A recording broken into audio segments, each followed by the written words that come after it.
Hi, everybody. Thank you. And thank you all for coming and welcome to the Mills Fabrica. We are the official innovation partner for London Craft Week. And this is our third year running that we've been supporting London Craft Week. So thank you again, London Craft Week, for the partnership. Today, we've got a really jam-packed agenda of amazing innovators and designers to really showcase what we are doing here today. That's me. My name's Nikita. I'm the head of the Mills Fabrica here in Europe. And then this is our building. This is where we're sitting today. So I just thought to give you a little bit of an overview. I see some familiar faces here, but I just want to give you a little overview of what we do and who we are and why we're here. So at the heart of what we do, we are an incubator and investment fund.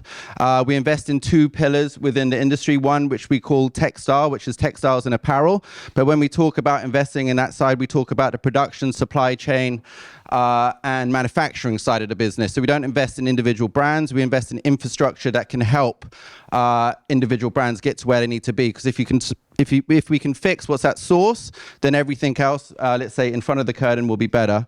The other pillar that we invest in is agritech, which is more on the food side.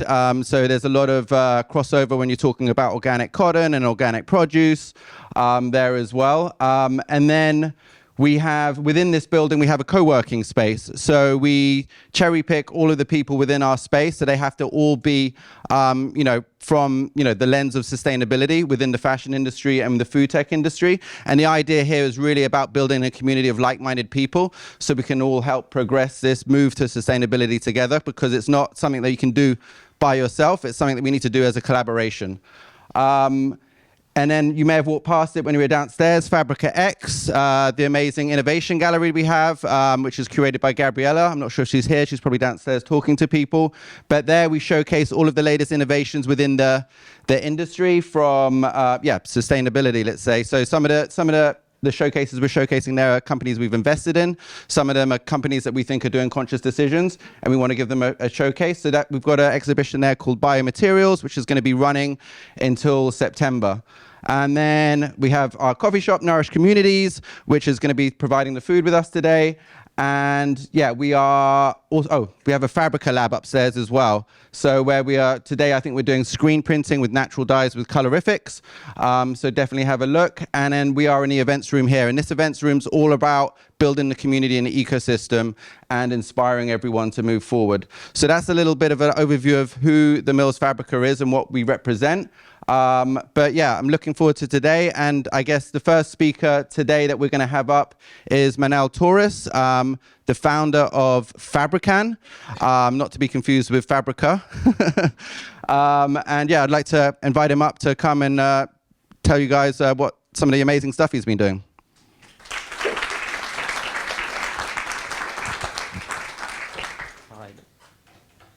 Well, thank you very much. I'm glad to be here. So first of all, on my presentation, I will play this video. That's why I'm here.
I must say, it was a delight to work with Bella Hadid.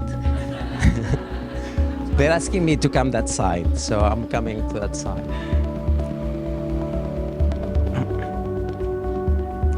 So basically, when I met her, the first thing that she told me said, "We will talk mentally, Manel." So it will be a spiritual moment. And it was great to work with her. I just only had to tell her one moment to say, could you please stop modeling? Because she was moving her legs. And that was breaking my fabric constantly. So, and she touched my beard and said, okay, fine. So we had fun, yeah. So we done this in 6-7 minutes.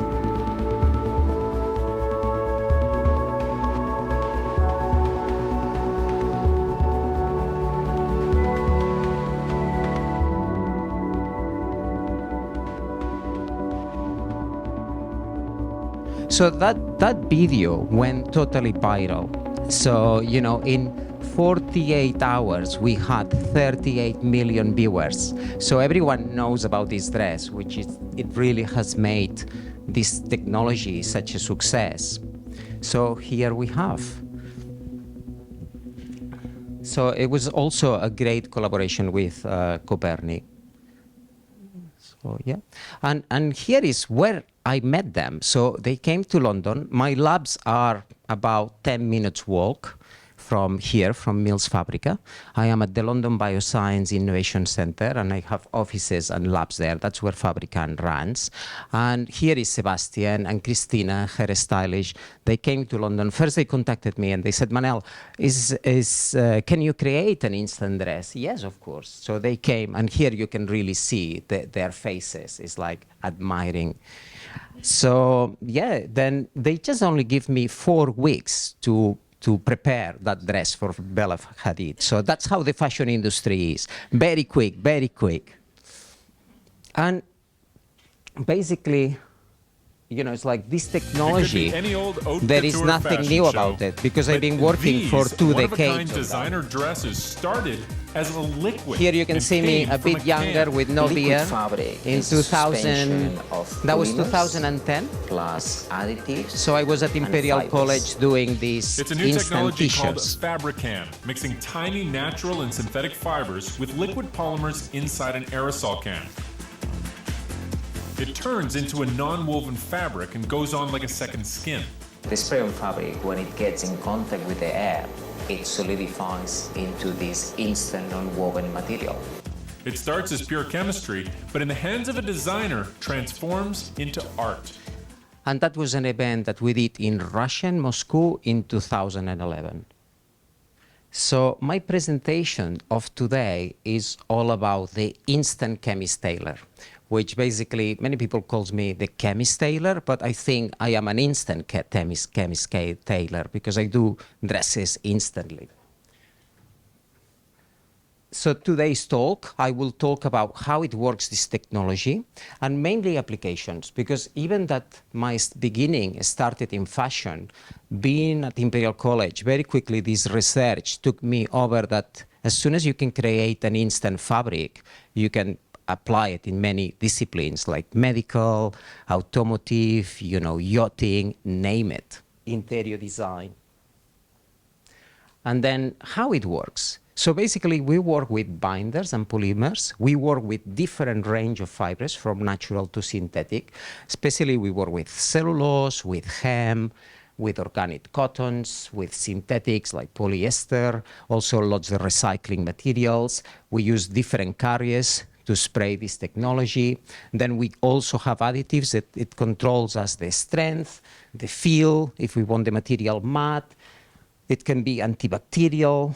Then also it can be absorbent, non-absorbent. It really allows this technology to manipulate it however the application is. And one of the good things is it can be redissolved and respray again. So this is the manufacturing life cycle of the spray-on fabric. So we get the raw material, we dissolve it into liquid form. We spray it either with manual spray, as you saw me, with the spray guns, or either with robots that we can spray this technology. Then if we're creating garments, they can be sold, wear, then they can be back to the shops, back to the manufacturer, redissolve and create the whole circle. So it's a bit like glass or metal, the way you can just redissolve and make new garments. And then the way we can spray this technology, we can do aerosols, which is very much for a customized, for medical applications, for cosmetic applications, spray guns, which basically is for a semi-industrial process, robotic arms, which is more for an industrialization process, and then we also working with aerial drones. Then here is like some data that, as you guys here interested in textiles, of where we are at the moment with this technology. So we can have materials with an elongation from 50 to 200, a tear strength of 40 newtons. I think we have a very good waterproof contact angle of 130 and 40. You know, this technology can be embossing, could be sandwiching, can have many different ways to work with. And here we have some examples, the way you can spray different layers, the way we can show that it's totally waterproof if we need to, can be absorbent if needs to, can be breathable if it needs to. We can spray different thickness as well. And here is the type of fabrics that we create with the spray-on fabric. So we have fleecy effects. This patch is made from an aerosol, fabric with gold particles. So it's very good for creating smart materials, for spraying nanotechnology. We have paper-like materials. We have durable, rubbery materials, lace effect, soft suede, and bio-based leathers as well with this technology.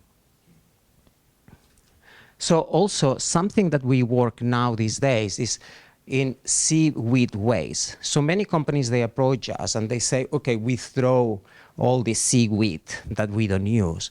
Can you create a fabric? And we have created these fabrics which they are transparent, they're good for insulation, and basically seaweed is very good because it's a fast-growing material as well. And also it absorbs a lot the carbon, the carbon. So, you know, it's like a win-win situation. And then also the spray-on fabric, it allows to mimic like traditional textiles, the way you can have this lacy effect, embossing, you can create many textures, you can print on it. And then also another nice, interesting thing about the spray-on fabric is that you can spray it on any 3D shape.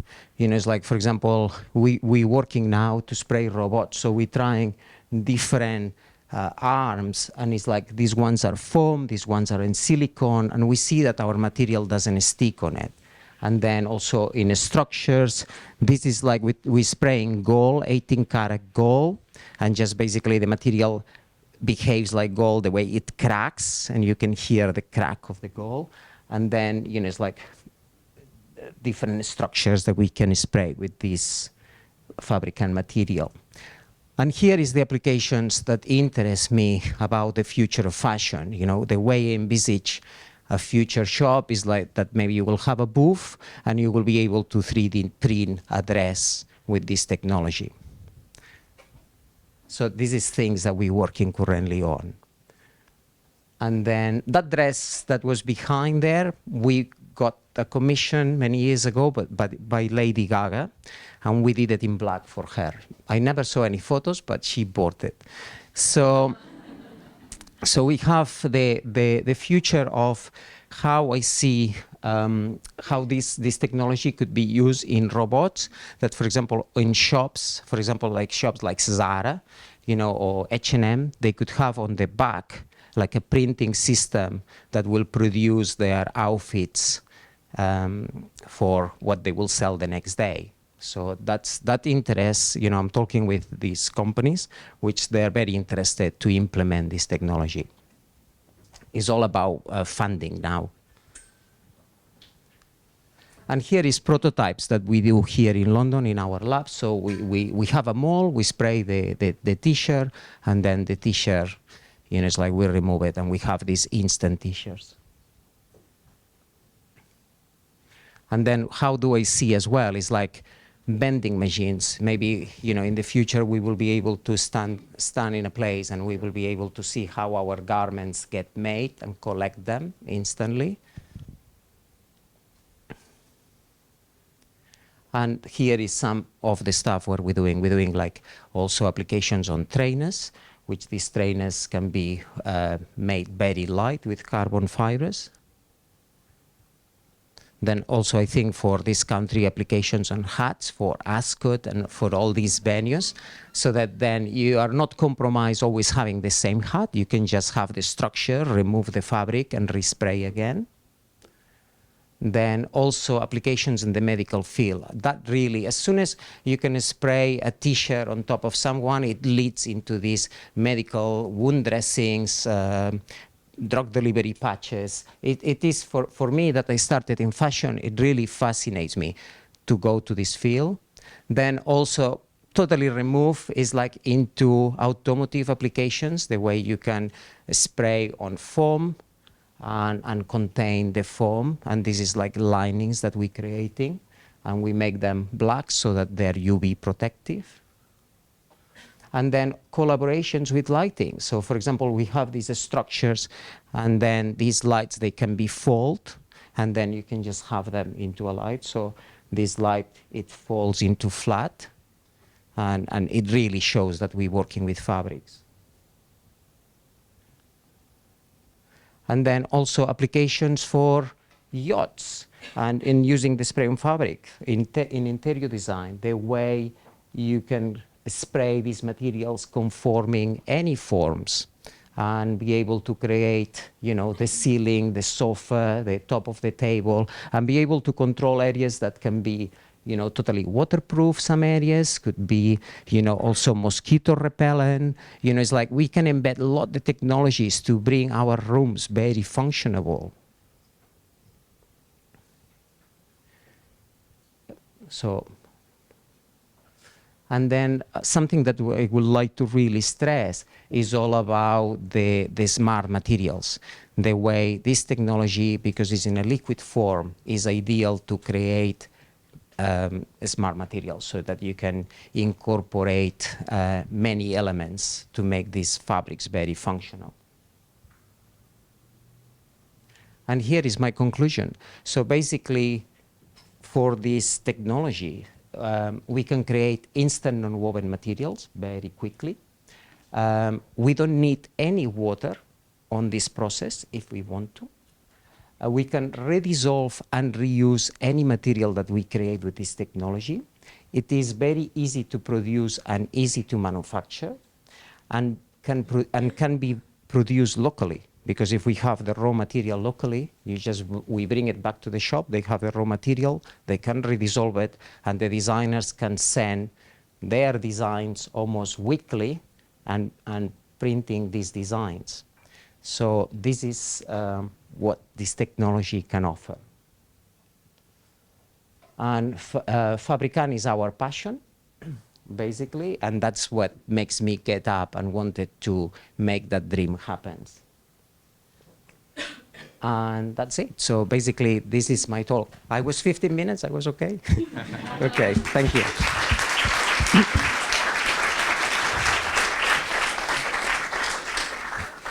Thanks, Dr. Manel. It's okay, it's fine. I am Manel Torres, don't worry. Thank you so much. My mind's racing already, and I've got overdue visit to your studio. Yes, please. We are not far. But next, we're going to get Cajsa from Dezeen to come and do a Q&A with Dr. Manel and really probe him and get some of the questions we all want answered. Thank you.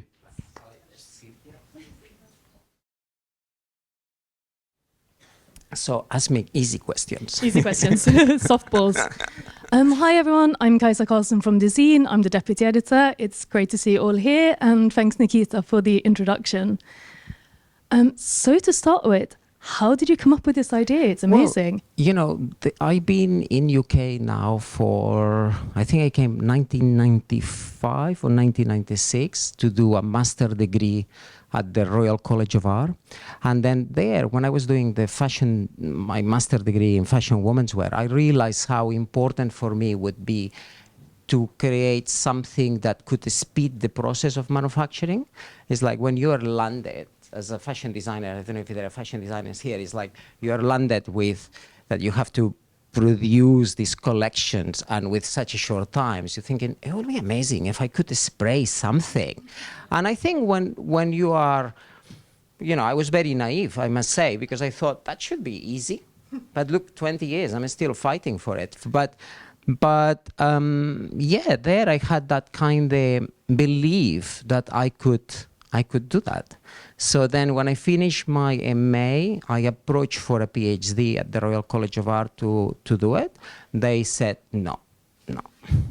But they said to me, look, Manel, you can go to work. So then I went to work in the fashion industry. And then if you're really, really committed, we will evaluate your proposal. So then while I was working, at that time I was working in India, I got a phone call from a professor from the Royal College of Art, Professor James Park, and said, look, Manel, I really believe that you should come and do this PhD because it will be good to know if it's possible as well as if it's not possible. So your research will be very valuable. And then I had that position. I started, and then luckily I realized that at the Royal College I could not do it because they didn't have labs, they didn't have the facilities, and I managed to be very lucky to go at Imperial College at the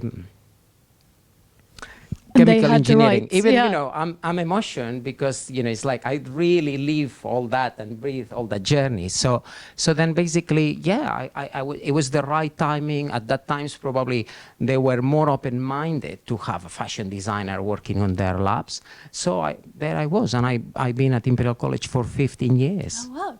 A long time. And so you started this 20 years ago. Yeah. But it seems like it's really kind of kicking off now with the Copernicus show. Yeah. Do you think now is the right time? What's changed in the past 2 decades? I think the difference, sorry that I'm talking too much, but the difference is that at that time, at 2010, Imperial College, we did this big show showing this technology, but we didn't have the media that we have, the social media that we have now. The social media, you guys are the driving of this technology, the ones you're creating awareness, and where the industry is thinking, well, if you guys showing interest, then there is a market. But I remember in 2010 at Imperial College, we had this massive press, and they were even telling me, Manel, you're not allowed to talk to the press because for a college of Imperial College to be associated in fashion is like, we're nothing to do with fashion. So they were repressing. Honestly, I remember I was not allowed to talk to press. I was not allowed to do anything. But, we're talking, that is 2010. Now things change. Yeah. And you were mentioning in your talk that this could be kind of locally sourced, locally produced. Could you talk a little bit about, is this a more sustainable alternative to the textile industry? And if so, why? Well, I think the way I see it is another way of creating textiles. I think it's like we need many different ways to create the textiles. There is no a perfect one. But I think how more choices we have, the better to create new things and how things could overlap. Yeah. And do you believe that it's a scalable proposition? Could we eventually see it, like you said, in Zara stores across the world? Definitely. I think it's very easy to scale. The only problem what we have is such a new technology that it doesn't exist, basically. But I have made, even for these fashion shows that you have seen, I have made 80 liters, 40 liters. When I did my fashion show first, I made 40 liters of this formulation. I only needed 20.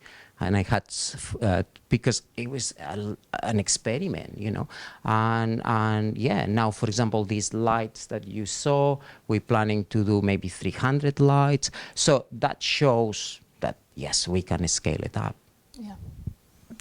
And are you in talks with any companies at the moment? Are there any plans to work with other collaborators? There are many companies interested.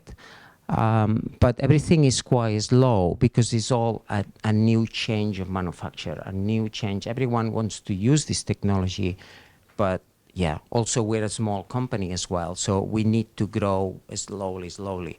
But I travel a lot, so I was in Arabia Saudi just yesterday. I arrived, and I might do something there. It seems like the Arabs, they have a good understanding about this technology.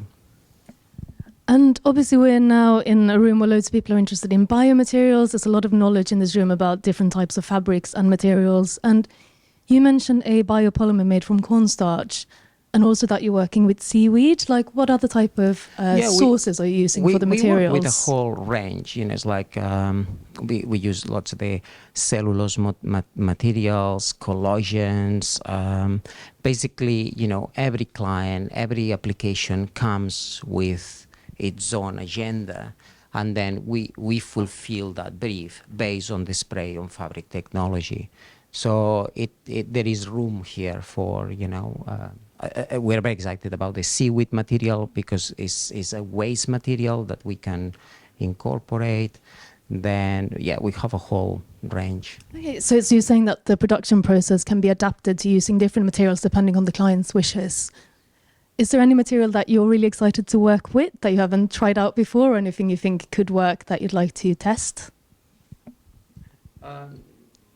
I mean, seaweed is obviously super fascinating. Yeah, seaweed is probably that's why I put it on the presentation, the most exciting, and we're getting very good results, and we have fashion companies interested. So I just sent basically from my last talk that I did in Mills Fabrica in Hong Kong. So then basically I made some contacts there, and I sent these samples of seaweed to them. So Yeah. And in terms of if you're working with a designer, or if you're kind of working with a group of designers, how do people feel about the fact that is it harder to drape this material, for example? Is it exciting for designers, or do they find it a bit limiting? What do you think? No, I think is basically you can really do whatever you want, because, for example, that approach that we did for Coperni was like basically a very fitted dress. But always what I have been working on is showing that you can drape that dress. So, for example, you can spray the fabric in the wall or in a glass, peel it off, and then drape it on top of you. So I think it's limitless, the applications and how you can use it. There are many things that I have not explored, and I even don't know that consumers and users will teach me how to do it, basically, because, there are limited of applications and possibilities. Yeah. Even, for example, the frames, it's like the way, I don't know if you've seen this petal dress that I made. So that is like a tiny frame, and then you can really create this fabric, almost like this spider web, and be able to create these shapes. And also you were saying that you can create different types of fabric. You can create embossed fabric, thicker fabric. So you are getting that kind of structural difference, textural difference. And I suppose I'm wondering a little bit as well, this is something that seems still quite futuristic, but you have been working on it for a while. Do you think that we are starting to see more innovative ideas such as this? And is that partly because in a global environment you can get more inspired by people across the world working on these kind of projects? I think, I don't know, it seems now the right time. Like everything, you just work on projects. And probably one of the biggest challenges to maintain a project alive. I think for me, it's like, okay, well, now I can talk about the technology, but the hardest has been these 20 years just to make sure that you have this technology alive. And I think many of you will relate on that. Yeah, definitely. The rest is like, well, but the hardest is, And it's interesting as well, because obviously you're kind of from a fashion background. We all know the Coperni dress really well. But it's super exciting, this idea that you can apply it also to medical dressings, antibiotic fabric, antimicrobic fabrics. Can you talk a little bit more about, are you developing that? Is that something that you think might happen? So basically, the way this project started, when I was at Imperial College, the first company that I was approached was with Raked Benkiser, and they do soaps, and wipes. So for a fashion designer, that was like, my God, it's like, now wipes? Wipes. But, this is what has maintained this technology to reach to Coperni. So basically, I've been doing wipes, I've been doing depilatory patches, I've been doing bandages, I've been doing the seats for the cars. I've been doing for all these applications that my brain was not prepared for. but but I embrace them because I learn a lot. And for me now, I see that that's also creating fashion. You know, it's like you can really add the fashion elements. Even we had some jewelry pieces made. That's why I had the chance to experience with 24 karat gold, 18 karat gold to be able to spray these materials. And yeah, copper, you know, it's like, look, I've been 20 years of accumulating data. So we have lots of the data on this technology, lots and lots and lots. And what is the next step for it? Well, the next step is very exciting because I think my aim is to bring it to all of you. So, you know, the aim is to create a brand and try to make sure that you guys can come to our shops and experience to be able to spray and have the experience of the spray on fabric. So this is what we're working on now. Yeah. And do you think as well that included in that will be an infrastructure for the recycling? Because you were saying that even though the spray is a mix, from what I understand, of different materials and fabrics, you will be able to recycle all of it. Yes, because basically what we do is, we dissolve them and then we separate the materials, and every formulation is different. But for example, let's talk about the Bella Hadid one, this fabric of Bella Hadid, which is 100% cellulose. You just grab it, redissolve it, and you can respray again. Some other formulations are a bit more complex, but then we have ways to separate the formulation and then they extract the different layers. So in theory, if a store had the technology to do this, you could adapt each individual garments with different ingredients for the materials. That's really fascinating. And with the Bella Hadid dress, did you have any kind of like rehearsal time, or was it all live? No, basically, I will tell you how it went. So as soon as arrived Bella, everyone, Bella, I thought she will have to come to me. I don't need to rush. So she eventually, they said, here is Manel Torres. He will spray the dress. And we really click. She's very human being, very easy, very, okay. And then she said, let's go to my changing room. Okay, let's go. So then she said, what you first would like to try me? I said, well, probably the most sensitive will be your stomach, this area. And said, okay, go on. So I spray her, and it's magic, because as soon as you see that it appears, that fabric instantly, and it dries instantly. And then she was very concerned about her breast, and she said, but I don't want to come to the, I said, look, no, you don't have to, no one will see anything. And then she basically, I said, you just cover your breast with your hand, and then you just follow me. While I'm spraying, you just move. So we done that, and then she was like, wow, you know, she loved it, because she was very concerned. And then, you know, that's it. That was the trial. But I requested to Coperni, I said, if we want to get the magic of Bella Hadid experiencing, has to do it for first times, because otherwise you are prepared. I think for an event like this, you know, she has to experience it the first times. And they listened me. I was very relaxed. And they were saying, are you not nervous? I said, look, I spray maybe 20, 30 or 40 women. You know, it's like, for me, that's fine. You know, it's just, and it was great. It's very brave. Well, no, I think when you are connected to your technology and you've done it so many times, and I was convinced that will be fine. I was very relaxed. Even I left one moment, and these guys from Coperni, they thought I was leaving. I said, how I can leave? We're at 3 minutes to start the show. But they really thought, you know, it's like you're nervous, and you say, okay, I'm going to the toilet quickly, and they just follow me, and they said, I thought that you were leaving, Manel, but crazy guys, how I can leave now?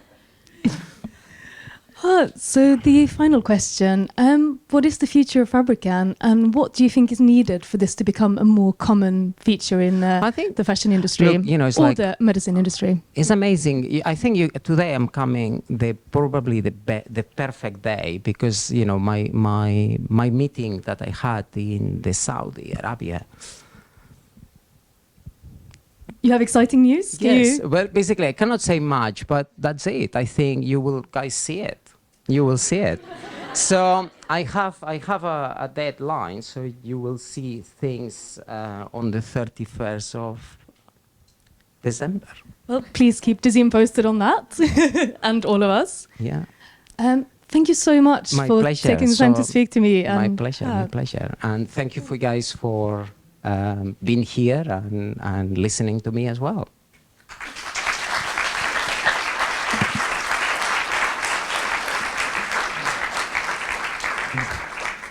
Thank you. That's great. Thanks a lot, guys. Next up, we're going to have Amy, who's the Chief Design Officer of Biofabricate, up, talking about what they do. We've been working very closely with Biofabricate over the last few months. They've helped advise us with our Biomaterials showcase here downstairs in our Innovation Gallery, as well as supporting us in our Innovation Gallery in Hong Kong. And also one of our local residents here in a co-working space. Thanks a lot, Amy. Thank you. Thank you. Okay. First of all, is this working? Brilliant. Okay. Thank you so much for that introduction, Nikita. It's really lovely to be here and to see so many people. As Nikita said, I'm Amy Congdon. I'm the Chief Design Officer at Biofabricate. And really, I'm here today to talk about what we think of or is most excited about as a planet-saving innovation, and that's working with and collaborating with biology and living systems and nature to produce our materials and our products in the future. But first, before I get on to talking about biomaterials, I wanted to just introduce a little bit about Biofabricate and who we are and what we do. So some of you may recognize the image on the left. Our founder, Suzanne Lee, has been working in the field of biomaterials for, actually, this year marks the 20th year that she's been doing it. And I think very much in common with Manel, it's every innovation has its time. She actually wrote a book called Fashioning the Future and featured Fabrican. So that was, and I think with her project, it was just wasn't the right time for it. So it was finished in 2013, but many other companies have gone on and taken this as inspiration to develop materials for the fashion industry. So as a team, the core team we're all designers by training, but we've all had experience and have worked in-house at Biotech and in labs. So the middle image is actually from my PhD work. So I'm a textile designer by training, really, really traditional, like think embroidery. And this is where I found myself. I got introduced on my BA to the idea that we could collaborate with living organisms and potentially grow materials. And I was like, well, that's got to be how we do things, right? That makes total sense.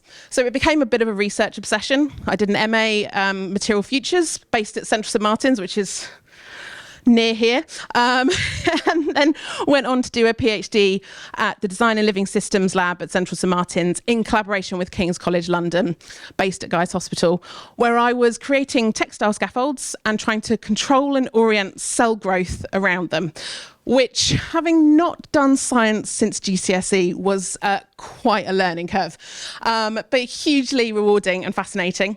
And then we both, Suzanne and myself, were working in-house at a biotech called Modern Meadow. She built the first design team at a biotech, and this is a piece that we worked on, which was in the MoMA show, Fashion, Is Fashion Modern? And it was the first biofabricated piece to be acquired into the museum's permanent collection. So what we do a lot of educational work and advisory and things like that. So we have a biomaterials learning platform that we've been working on. We do industry reports and diligence. This was a report we did a couple of years ago with Fashion for Good. It's not a light read. I think it's about 120 pages, but it's freely available on our website should you want to really dig into this topic. We also do talks.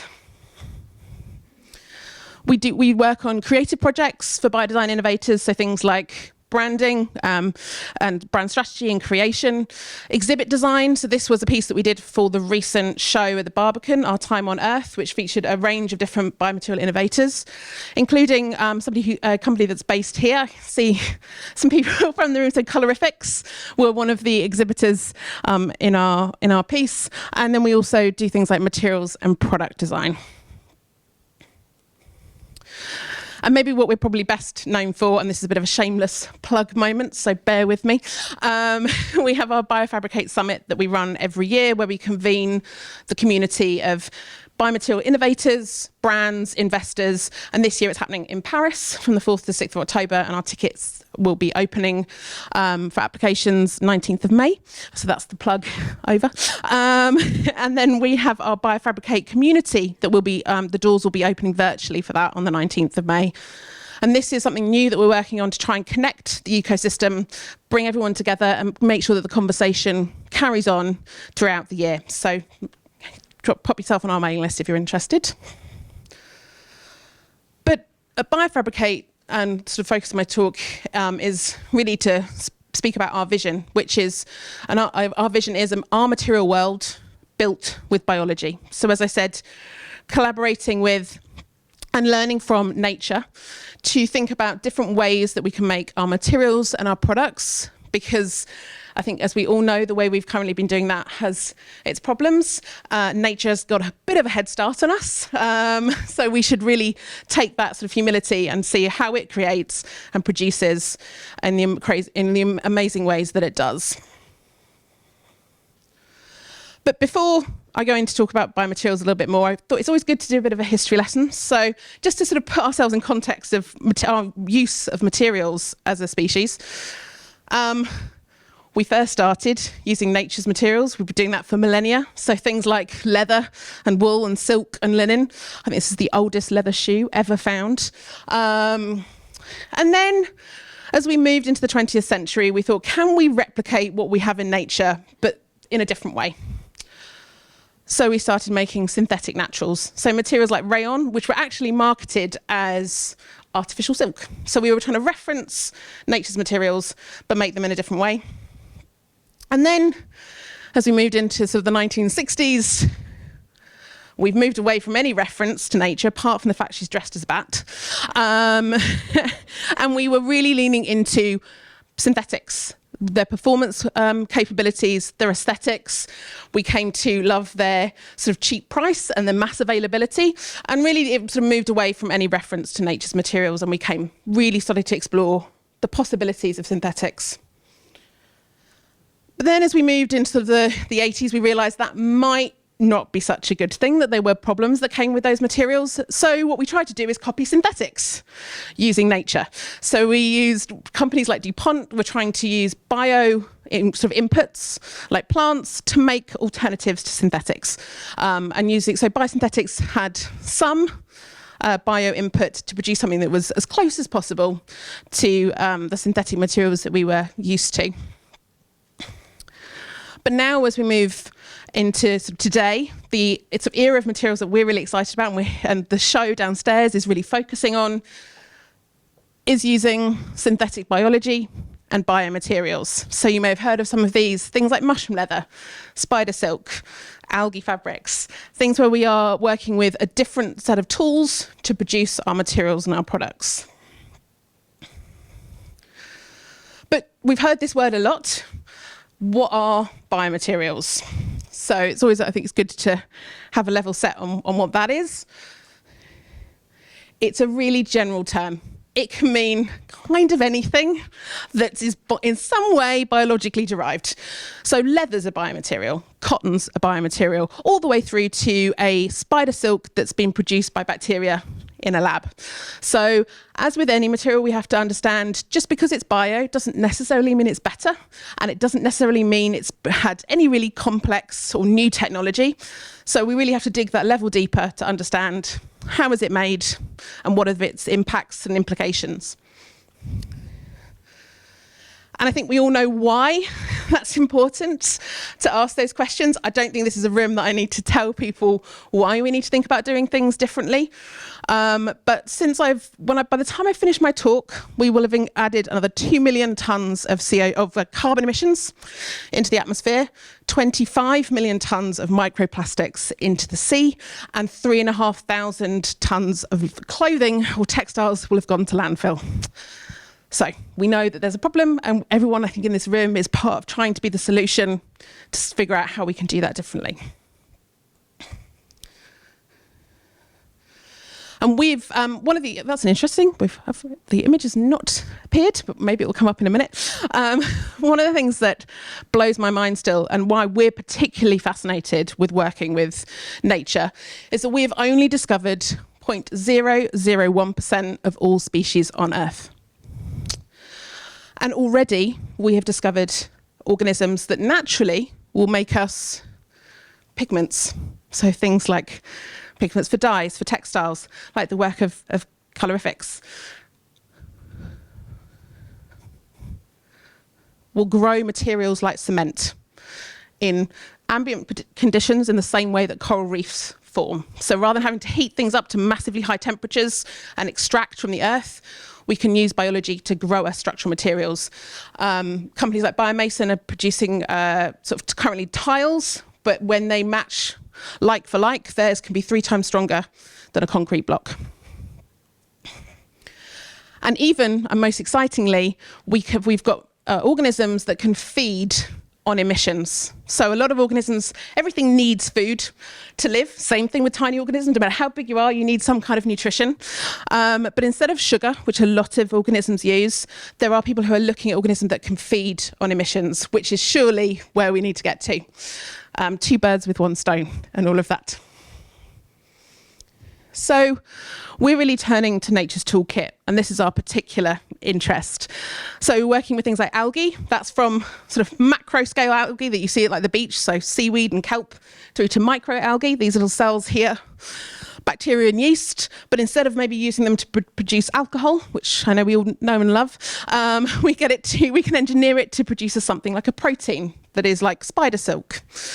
Mycelium, which is best understood as a root-like system of mushrooms, and that can be used for things like alternative leather, sort of packaging materials, all kinds of things.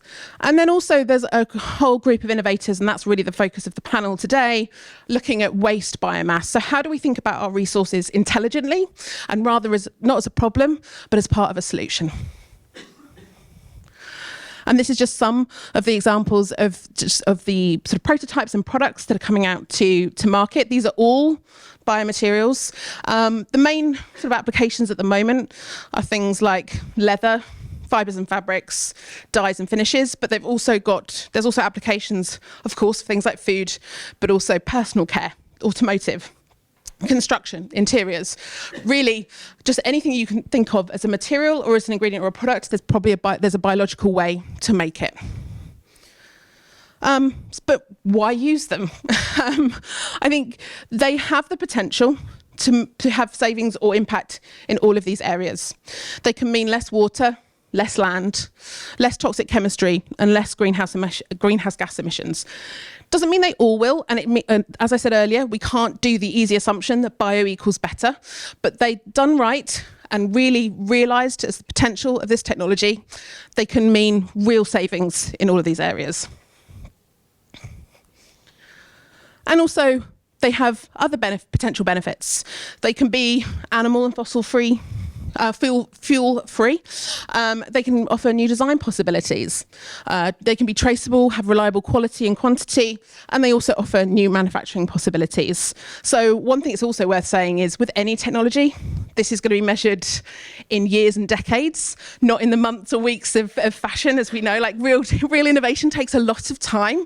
Probably the first iterations that come out will be the least exciting, perhaps in some ways, because we've got decades to realise the potential of these technologies. So they're just only going to get better and more exciting. And it also is important economically. So the future bioeconomy is predicted to be worth between $4 and $30 trillion by 2030. So it is going to become an ever-increasing part of our economies and our lives. And I think the UK is really leading in this field, so we should continue to support and champion the innovation that's happening here. And I wanted to leave you on this quote that I found, which is managing waste is a really bad goal. Only an inefficient system would aim to manage waste. A better goal is making waste non-existent by designing the system itself through its participants to continually upcycle resources. So the panel that we're about to have is actually 3 leading bioinnovation companies from the UK who are all using waste as their input, sort of biomass waste as their inputs. But they're reframing and thinking about waste not as a problem or as something with no value, but actually a valuable resource and something that we should think of as part of a continual cyclical sort of process and system, and that we should be thinking about how can we use all of our resources available rather than trying to mitigate and manage them, but thinking about how we can use them in really smart and valuable ways. So thank you so much for listening to me, and I'm really excited for the panel that's about to follow.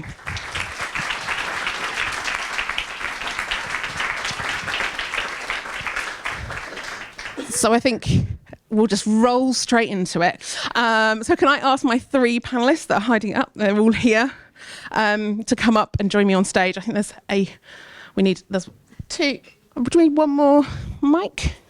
We're going to pass it round.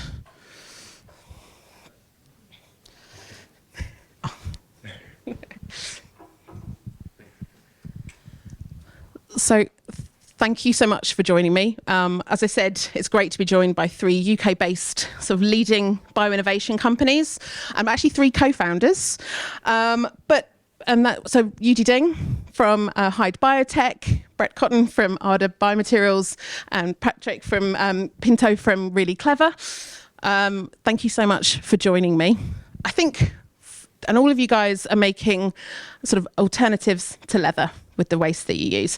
So before we get into it, I'm actually just going to call out the elephant in the room, which probably seems like we've actually just invited three competitors onto stage. But actually, what we really wanted to do with this panel is, and I mean, it's a cliche, but a rising tide lifts all boats. We need all solutions as fast as possible, and I think we need everyone to win together.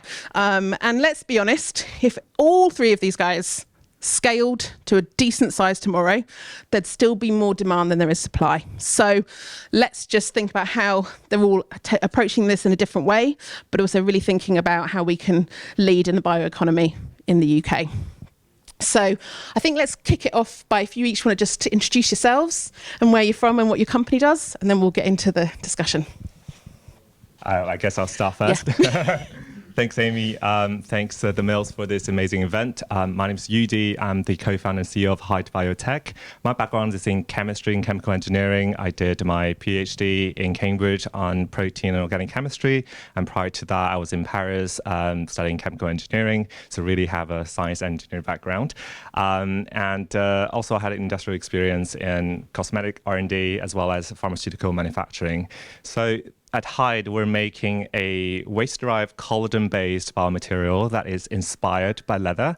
The reason why we love collagen is because it's such an abundant and a robust protein that is a fundamental building block of the real leather in our skin. So we really think that we can leverage this power of collagen to build a fascinating and natural material. Hyde is based in Cambridge. We're based in the Science Park, and we're a seed stage company, full-time employee 11 people, and set to double hopefully in the next 18 months. Personally, I really enjoy being at the intersection between fashion and science, because it really combines the creativity as well as the scientific rigors. And I believe Amy and many of people here can relate to that as well. So I'll keep it like that. Thank you very much. Hi, everyone. My name is Brett Cotten. I'm the CEO and co-founder of Arda Biomaterials.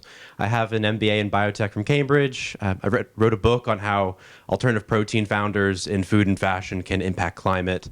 And about a year ago, I met my co-founder TJ, and we began building Arda. And what we do is we transform the waste stream from breweries into an alternative leather. So basically beer into leather. But what we actually take is the spent barley grains. So the brewers are really interested in the sugar content because that gets fermented into alcohol, and we take the rest, so the protein and the fibers. Typically, this waste stream is fed to cattle, but we can skip the cow, we can skip the slaughterhouses, and directly transform at the brewery into a strong material. Good morning, everyone. My name is Patrick Baptista. I'm the co-founder of Really Clever. We're on a mission to create truly sustainable products accessible to everyone. And to realize this mission, we've actually created an album of IP that's underpinned by fungi mycelium, but currently that's sat on the shelf. But today I'll be speaking about our first hit new single, our new biomaterial. Now, To create our material, we looked to nature and we searched for regenerative, sustainable, bio-based ingredients. And using our biochemical process, we take these ingredients and infuse a ubiquitous and underutilized waste stream from the mushroom industry. And the output looks something a little like this, which is a viscous, cake-like mixture biopolymer. And from this single unit tech stack, we can create up to 72 million different specifications of our base material, with product applications such as leather alternatives, substitutes to faux leather, more excitingly, products with their own unique features and benefits. Great. Thank you so much. So many questions, but let's kick off with, like, why did you decide to start a company, and how did you pick waste as sort of your input of choice, and what was the sort of driver behind that? Okay, so start as well. Yeah. Kick it off, Yudi. Yeah, so I started at my third year PhD project, and I was in the judgment school in Cambridge. So at the time, we're trying to create a new material that is similar to leather, and using collagen is naturally become the idea. And initially, I was working with a professor in the university creating collagen from stem cell technology to leverage the cells to produce the collagen. And throughout the 1 year, realized there's a huge demand, but there is such a small supply using the technology right now.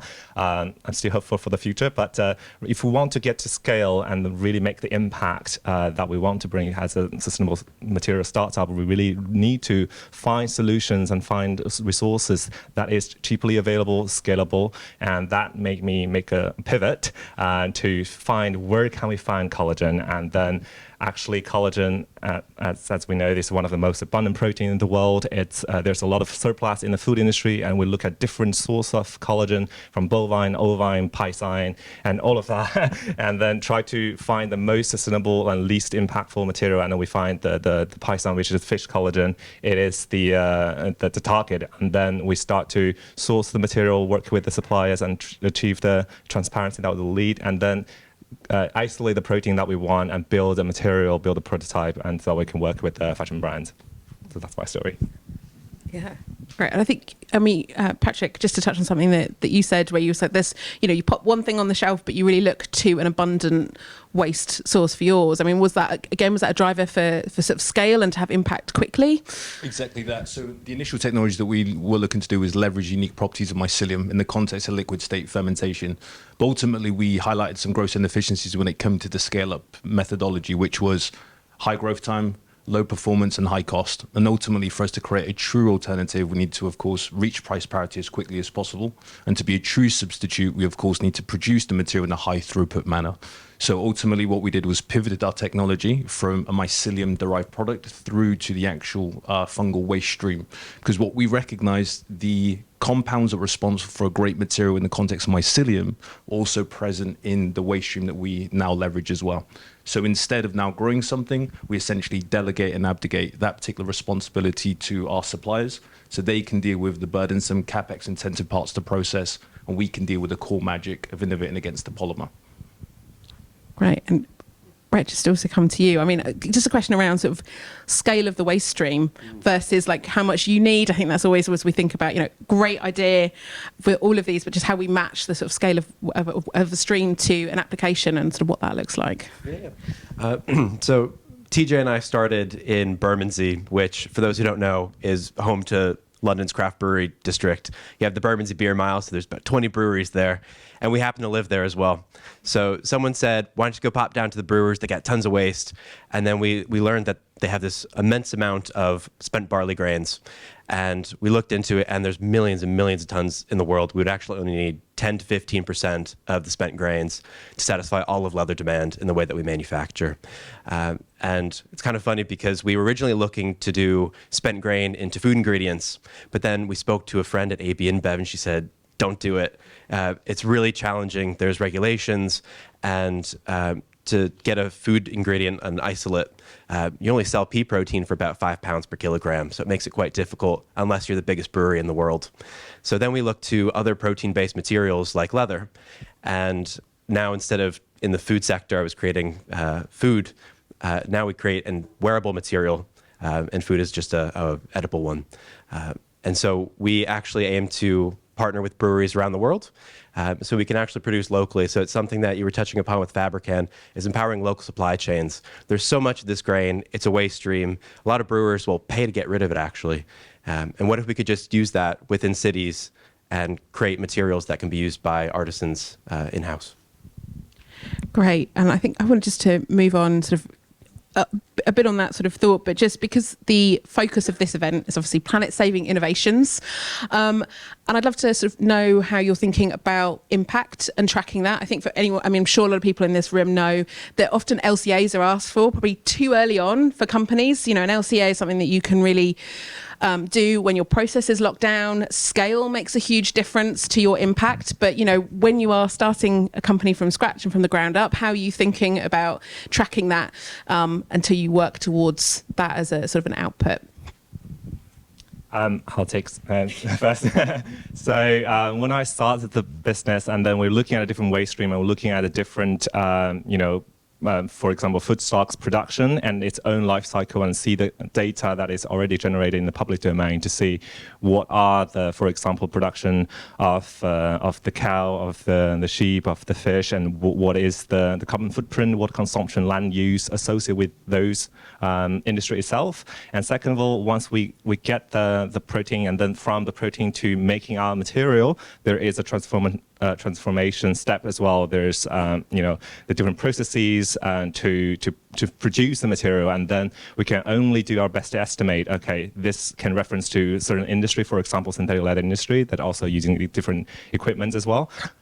So we can combine this together and then try to do our best to estimate, okay, per square meter of material, how much is the carbon footprint, what consumption, et cetera, and being very honest and transparent with the brand is incredibly important.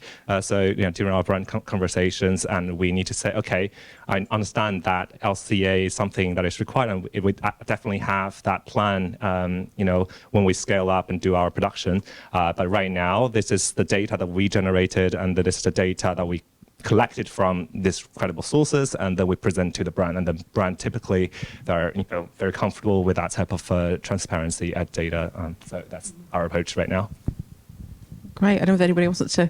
I know we're all different sort of stages of companies here. I mean, this is always the question I feel that comes pretty quickly in conversations, and then it's it's a different answer depending on where you're at on your journey. But for ourselves, it's quite easy to kind of estimate on a very basic level in terms of the carbon output of our particular product set, because we leverage, of course, a mushroom waste. And as we know, mushrooms like to be in the dark and, of course, in humid conditions, and they're typically hand-picked. So we can logically estimate this. And currently we sit about 97% carbon impact of that leather, and roughly about 93% less water usage of that leather as well. So, but in the context of actually assigning and assessing the current impact that we currently have, we prematurely started to adopt third-party software systems to measure our scope 1, 2, and 3 emissions. And I say prematurely, not because the data is actionable, but more so we can embed the correct behaviors in our teams so that we can consider sustainability more holistically, rather than just simply the technology that we create and the output that we then achieve. Yeah, it is very difficult for early stage startups. So you can do your best at estimating, and for us, it's about 0.1% of the water and 77 to 99% less CO2. There's a whole suite of other things to track as well, like biodiversity, land use. And so I think with brands, it's important for them to be patient, because we need to lock in our formulations, lock in our processes at larger scales before we'll go and get a formal third-party LCA done. I think for all of us, it's we're all better, but just about how much better than plastic and animal-based materials. So in this panel's case, bio does equal better on this one. And I think we've talked about them a bit as well, but how, just to touch on brands and partnerships, like how are you thinking about that? What's your, if you were to set up a profile of, Startup Seek's brand, what would be your ideal partner? Is it like great patience? Like, what are you looking for in that sort of brand partner, and how are you thinking about that as a company? For us, very luckily, we're dealing with a lot of inbounds, and then because also, initially when I was in Cambridge, I got connections, and then I think there's the capacity that we have currently cannot fulfill all the brands that we want to work with us. So we can select who we want to work with. And there's luxury, there's fashion, there's mass market. So our approach is to work with the luxury first, so that they have the resources, the personnel, and also the brand prestige to help us in the initial journey. But also, one thing that's very important is that they don't compromise on quality, which is counterintuitive, because actually I think it's better for us not to compromise on quality, because for the sake of sustainability, because that's not going to work. It's the fashion world. It's especially luxury is about top quality, provide a luxurious experience and the product to their clients. So if we decrease the value of the product by providing a inferior quality product, and then it is not aligned with their ethos. So that's really, I think we're aiming for the top quality and satisfy the requirements that they look for the leather goods. So that's our approach. So the story takes you so far, but you've also got to sort of deliver on the material. Yeah. Definitely. Yeah. I see some things on the table, Practice. So I'm going to have to ask, as we talk about product and. Of course. So for us, we kind of view the brands in terms of volume versus value. So in the initial phases, we'll work with brands that kind of more so are low volume, but of course high value based brands to increase the perceived value of the material in the first instance. However, because of our technological bandwidth, we're in the privileged position where we've already engaged every single major sector, from automotive and aerospace all the way through down to apparel. So some of these early prototypes, so this goes into a £500,000 supercar. This is essentially where the seatbelt then goes into. So this will be an 18 to 24 month development cycle, but of course we can't pin the hopes of our whole company based on the automotive industry. So initially we'll have products on shelves this year with a particular biomaterials business, and we'll launch some accessories and products. And then from there we'll have a calendar into 2024 with sneaker brands. So some of those harder specifications to meet will then be triggered at later points within our complete cycle. And I think there's two tribes that exist at the moment. There's the people who are really passionate about animal-based materials, leather. And there's the people who are really passionate about plastic and vegan leathers. But I think what we're all trying to offer is a third option. And I think brands perhaps need to do a bit more digging. There's been a lot of materials that are very heavy in plastics. And as long as brands can do a little bit more digging into what's actually going into the materials, we can start empowering more of the innovators that are trying to get away from plastics. Interestingly, Ford was looking at protein-based materials in automotive back in the 30s. Then petrochemicals came around and wiped it off the map. And so basically 100 years later, we're now trying to turn the tables again in favor of protein-based materials. It just takes a bit of patience because fashion is so designer-led, and we're trying to come at it from a more scientific angle. So these feedback loops are really important for us small brands to have with the fashion designers. Yeah, that's so interesting. I think I also heard that the first ever car was electric as well. So like all of those like really early innovations that just, we're now coming back around to discover, and everyone's like, yeah, we did try that. It just wasn't the right time, or something else that came along. And I think, as you talk about those sort of, like meeting those sort of challenges, and as you sort of think about scale up and what your sort of journey looks like, what are the main challenges that you do face? And is there anything that would make it go faster, or is it just about sort of patience and time? I think a really good example that we like to give is that something like Lycra as a material, which was actually based on existing sort of synthetic knowledge, took about 10 years to develop, and it's taken like 60 or 70 years to get to the level of market penetration that it's got now. So as we think about and put this into context, we're like at the very beginning of this field. And, we are with so many companies, we are dealing with really complex technologies, living systems. So it's actually, decades, and we're sort of only at the beginning of a very exciting journey. But I'd love to hear like how you're thinking about, where you're going to go next, and sort of what those challenges are and what you're excited about. Scale up, it's definitely the way to go. And the challenge we have, I think the biggest challenge is our scientists' time to making a sample for the brand, or dedicate that time and energy to improve our material and scale up the system itself. So it's always like a constant battle, how are we going to balance that? And at the same time, there's investment pressure. The investor wants you to have some collaboration, have some revenue with the brand, but at the same time, you're still early stage company and trying to perfect your material and working with them. So it's really a lot of pulling from different directions, trying to make things work. So I think juggling that is a challenge. So it really requires the brands to be fully on board with you, to understand that you have this constraint, so they really value the product that you're giving them, and then they provide as much feedback as possible so that we can feed into our design cycle and tell our scientists, engineers to how to improve those materials to meet the requirements that's set by the brand collaborators. Exactly what Yudi said about it takes a lot of resources to make samples, and so you're pulled in many directions. As far as scaling, so yesterday I'm incredibly sore because we just moved our lab back to Bermondsey along the Beer Mile in a place called the Leather Market, actually. So we're turning leather to the leather market. I think also press is an important piece. So putting smaller companies on the map, it's something we're looking to do to sort of attract brand partners to us, because you only have limited bandwidth and you want to make sure you work with the right brands who are patient, putting sustainability forward, the right tone, and small volume, high price point to start off with, and then going up to higher scale. But yeah, there's a lot to do with very little time. Yeah, the biggest thing for us is quite similar to what the guys have said as well, which is essentially trying to balance commercial traction and pipeline coverage with service level. Too much service level, not enough commercial traction, then of course you're essentially still having a hobby and never creating a business.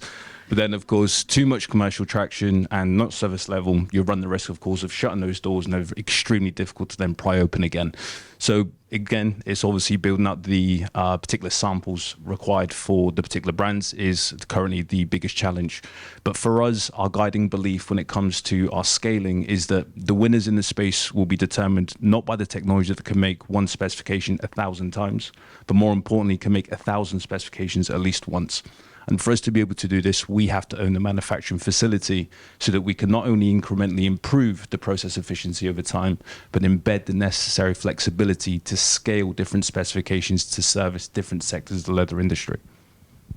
Yeah, I think I wanted to just touch on something you said there around, because it was a question, I mean, we've talked about scaling a little bit, but just thinking about how, whilst these waste streams offer potentially, a abundance of material that means you can get to scale and sort of service that need. But as you think about the practicalities of actually scaling production of your materials, and I know this is a different point, and it's something that everyone starts to think about, and I'm sure your perspectives on it will change as the company grows.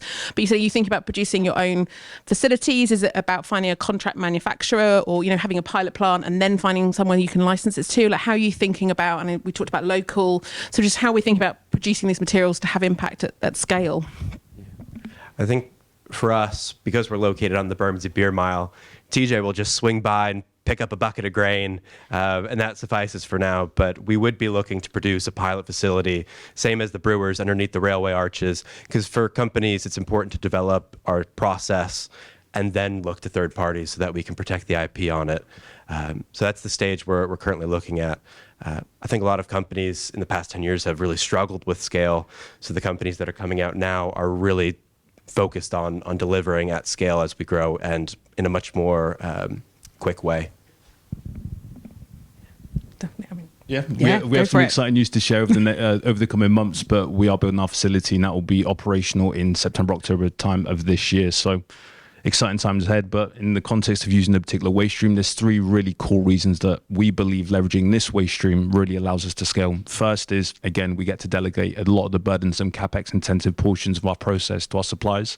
The second is aggressively reducing that cost curve to reach price parity as quickly as possible, because we know the precursor to change is mass adoption.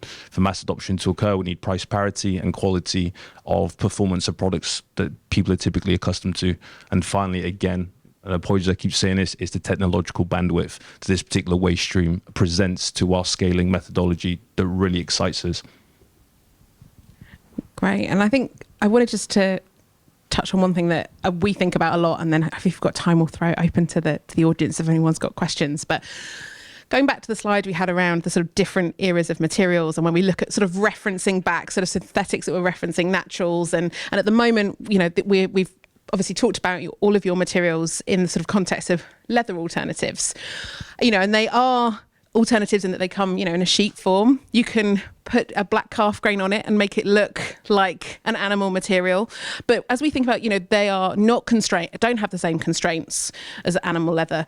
What are you excited about sort of for that next generation when we move beyond sort of maybe referencing all the time and think about what the capabilities and sort of future opportunities are of the materials inherently? I like to start to say that leather is an incredible material. It's super versatile. It allows a lot of design possibilities. So if we want to create a material that is at the same level, we need to allow the designers to dream about what they can do with this material. So luckily we can do, because, you know, first of all, Congdon as a ingredient is highly compatible with all the know-hows in the leather industry. And second of all, you know, we can, you know, recreate a lot of the textures, the colors, thickness, etc. that is desired in the leather industry as well. And also the, you know, beyond what leather can offer, I think each individual hide, animal hide, it's a a life of an animal, and then they have this scarring and imperfections on the material. Also, it's constrained by this peculiar shape of the animal, but we can do a much more like a homogeneous, high quality, no imperfections, and on row. So that will be highly desirable as compared to a traditional hide, each piece is like that. They're the basic things where cows don't come in squares, but we can create shapes of materials that minimize offcuts. You play around with thickness, the dyeing process, all these sort of basic things that you can up the ante and impart unique scents.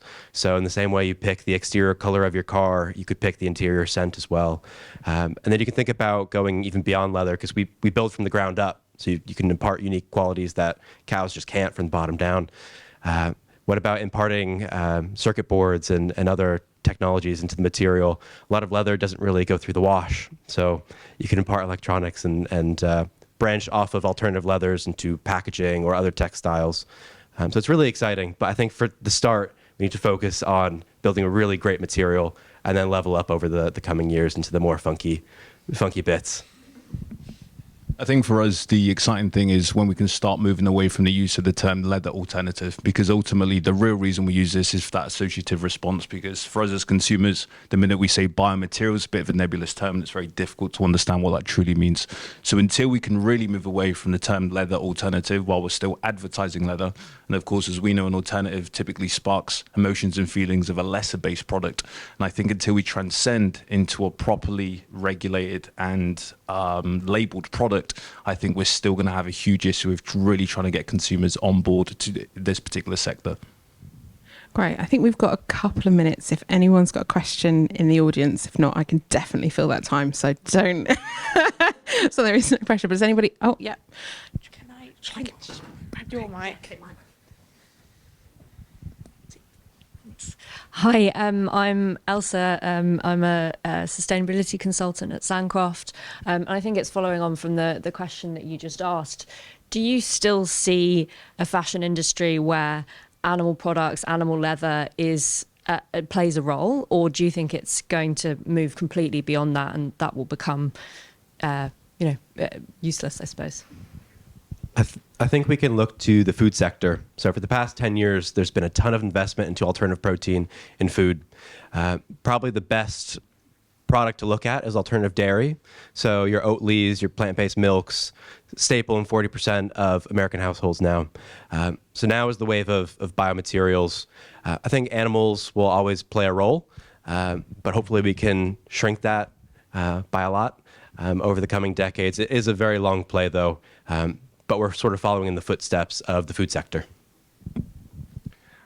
And I think how the brand approach this is not like animal, non-animal. It's more like holistically looking at the the impact of the material. So being vegan does not necessarily mean it's better, like Amy has previously said. And they're looking at the supply chain, the transparency, all the the impact associated with making that material and finally go to the consumer's hand. So that's what they really care about. In the particular section in luxury, and we actually see there, there's lots of curiosity and demand from those brands to work with innovative startups, and then definitely they're active players. And also at the same time, I think the animal-based leather is their cash cow. They're literally selling more and more products as well. But at the same time, they have this pressure to reduce their environmental impact. So they have to sort of combine this together, and definitely. They cannot just say, okay, animal product bad because, lots of the revenue coming from that. They have to have a much more sophisticated system and thinking how we can adopt a new innovative material. Leather's going to stay around for a long, long time. But from the conversations that we've had with customers, typically they're assessing it in two vectors. First, is it a leather alternative, which is typically a binary answer. Yes, it's like leather, or no, it's not like leather. Then the exciting, specifically for us, is the second vector, which is biomaterials, with its own new narrative, story, features, and benefits. And ultimately, brands are kind of splitting into those different, depending on, do they speak to a classical customer, or is it more of a trend-based consumer? And ultimately, that's what's going to design and see where the sector is going to split off over time. I think we're out of time, but I'm sure you guys are going to get mobbed in the breaks, so you can all question them individually. But thank you so much for joining me today and for such a great discussion. And thank you guys.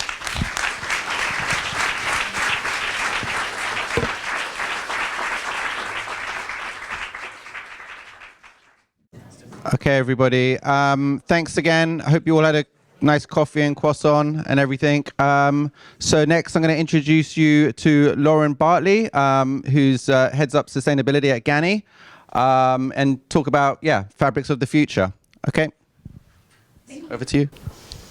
Hi, everyone. So, I'm Lauren. So I work for a Danish brand called GANNI. I don't know if you've heard of them, but I have a couple of slides.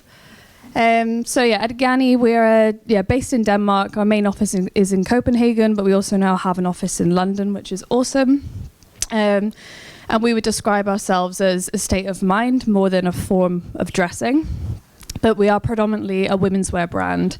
But today I'm going to talk to you more about our responsibility work. So that's the work that I head up at GANNI, but more specifically a program that we have called Fabrics of the Future.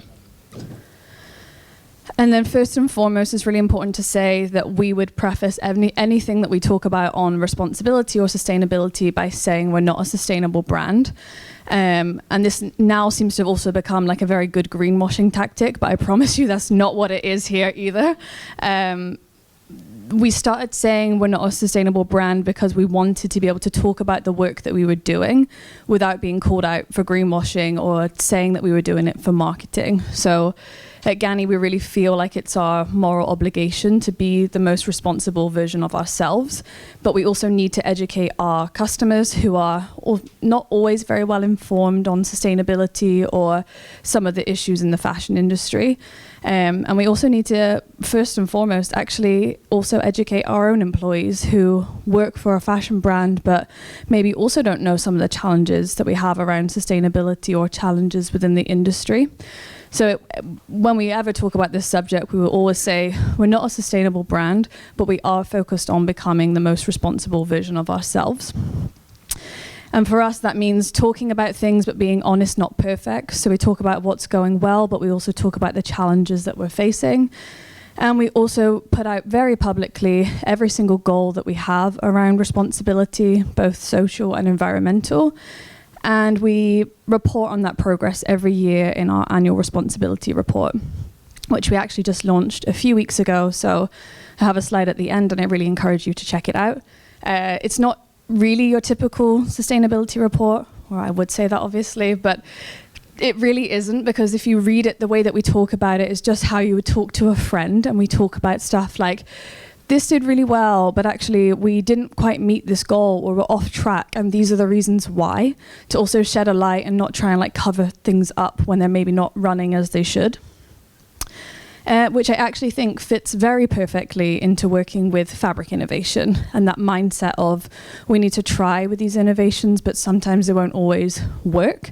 And sometimes we need to be patient and be a part of the process with the startup or the innovator to actually also have a responsibility to make these innovations successful. So, just a bit of a background. So we started the initiative called Fabrics of the Future at GANNI back in 2019. And it wasn't born out of the idea to launch products on the market. It was actually born to inspire people within the company and change people's perspectives around responsible materials. So we had this just a whiteboard, Fabrics of the Future, and had like all of these like crazy materials on there, like things that were like honestly disgusting, like bacteria that was like molding, like you name it. It was like not meant to be anything that we were actually thinking about using, but more to inspire the teams of this is what's out there and this looks like this now, but this will probably become the future. And you also need to bear in mind that if we use cotton now, we're switching to organic cotton. You can't stay still at organic cotton. You need to then start thinking about what's going to come after. So that was the idea. And then we realized, probably like many of you, that during the pandemic, there were a lot of innovators and a lot of investment that started happening. And a lot of these weird and wonderful materials that we had on our wall were suddenly becoming something that felt like it could be a reality. And at the same time, just in the background, we had already then switched a lot of our materials to the most responsible version out there. So the organic was then the cotton was either organic or recycled. The polyester was recycled. The wool was recycled, or like you name it, the things were happening. But then we started to think like, okay, maybe we are actually in a position where we can invest in these innovations and try and bring them to life. And a very GANNI way of approaching things is once we are set that we want to do that, we would then actually put it out there very publicly because we want that public accountability, even if we're not there yet. So we actually put out a press release to talk about Fabrics of the Future and our intentions to actually launch these innovations out into the market and start working with them. And then it just holds us very accountable on a public stage. So then everybody in the office then is like more motivated to actually make it work, which is not necessarily morally correct, but it does work. And then from 2021 onwards, it really just sort of flew. So with the first launch that we did was with Vigea, which is a leather alternative, and we launched some shoes. And then we signed up with around 5 other innovators, and we either made long-term partnership agreements where we committed that we would work with the material, or we actually trialed and launched a few products out on the market. So last summer, we had a launch with Milo, which is another leather alternative, with Circulose, and also with Infinited Fiber, so also looking at like fiber-to-fiber technologies. And then this year, we actually, alongside working with other external innovators, we started looking in-house at our own production. And we actually noticed that we produce and sell a lot of T-shirts. And with those T-shirts, when you have the production, it actually generates a lot of scrap material. So about 20% of the T-shirt made, there's like waste that's generated. And then we have worked now with a producer in Portugal that basically picks up all of those scraps and then blends it with organic cotton and actually makes new GANNI T-shirts, which is really awesome because then we have sort of 2 strands of the work. One where we have the external innovators and the startups, and now trying to do our own thing in-house. And what really started as something to inspire a lot of people internally, we now see is actually it's going to be essential that we need to invest in these fabric innovations in order to be able to meet the goals that we have. But specifically, we have a very ambitious 50% carbon reduction goal by 2027. And if we don't invest in these fabric innovations, we will not meet this goal. And that is sort of the messaging and the mindset that we have. So why? Why do we also want to invest in these innovations? Because materials account for over 56% of our carbon emissions, and we have a 50% reduction goal. And here, it's a little bit out of date now, but you can see our top 14 highest carbon emitting materials. So our focus within Fabrics of the Future is to find alternatives for the top 14. And right now it's to focus on the top 2. So leather, we have made a commitment to phase out virgin leather by the end of this year. And we are placing all of our bets on the replacement of virgin leather being with these materials of the future, fabrics of the future, and leather alternatives. Which, as some of you probably know in this room, a lot of these leather alternatives are not there yet, and they maybe shouldn't be compared to leather as we know it. So we also need to see these materials as something new and not something that's a direct replacement for a material that we've been using for many, many years. The second one is organic cotton. So we produce a lot of organic cotton clothing, and now it's becoming like a very high carbon emitter for us. So investing in these fiber to fiber recycling technologies is also our second priority. And then it goes down, and of course, like, we also want to invest in other innovations too, look at other materials that we are using in our portfolio, and essentially like work down the list and find replacements for what we're doing right now. So the strategy. So for this year and also last year, we have 30 innovations in the pipeline. And actually here is the picture of the original Fabrics of the Future board that we had in the office. But yeah, so we have 30 innovations that we're currently exploring. And we have an ambition that 6 of them need to launch throughout this year. And that could be a very small launch. It could be 3 pieces, it could be 30, or it could be 300. And that's why GANNI is quite well positioned to work with future innovations, because we don't have high requirements for volume. So we are in a position that we can just launch 3 products and that be okay as a starting point. But where we want to get to is that by 2024, 5% of the materials that we use are produced with Fabrics of the Future innovations. And then by 2025, 10% of the materials that we use are produced with material innovation. And what we mean by that is that it's really nice that we can have these 6 launches, but they shouldn't just be these capsule collections that we launch and never do anything with again. We need to actually make sure that they succeed and they become part of our material portfolio. So we want our design teams in-house to be able to look at these future innovations and then just pick from them like they would any other material. So we really see that within the responsibility team, it's our responsibility to also work with the innovators and make these innovations succeed, and not just have a one-off capsule collection that's heavily marketed and PR'd and then nothing happens. And then the vision for 2025 is, that we want to invest in these innovations that will change the fashion industry as we know it.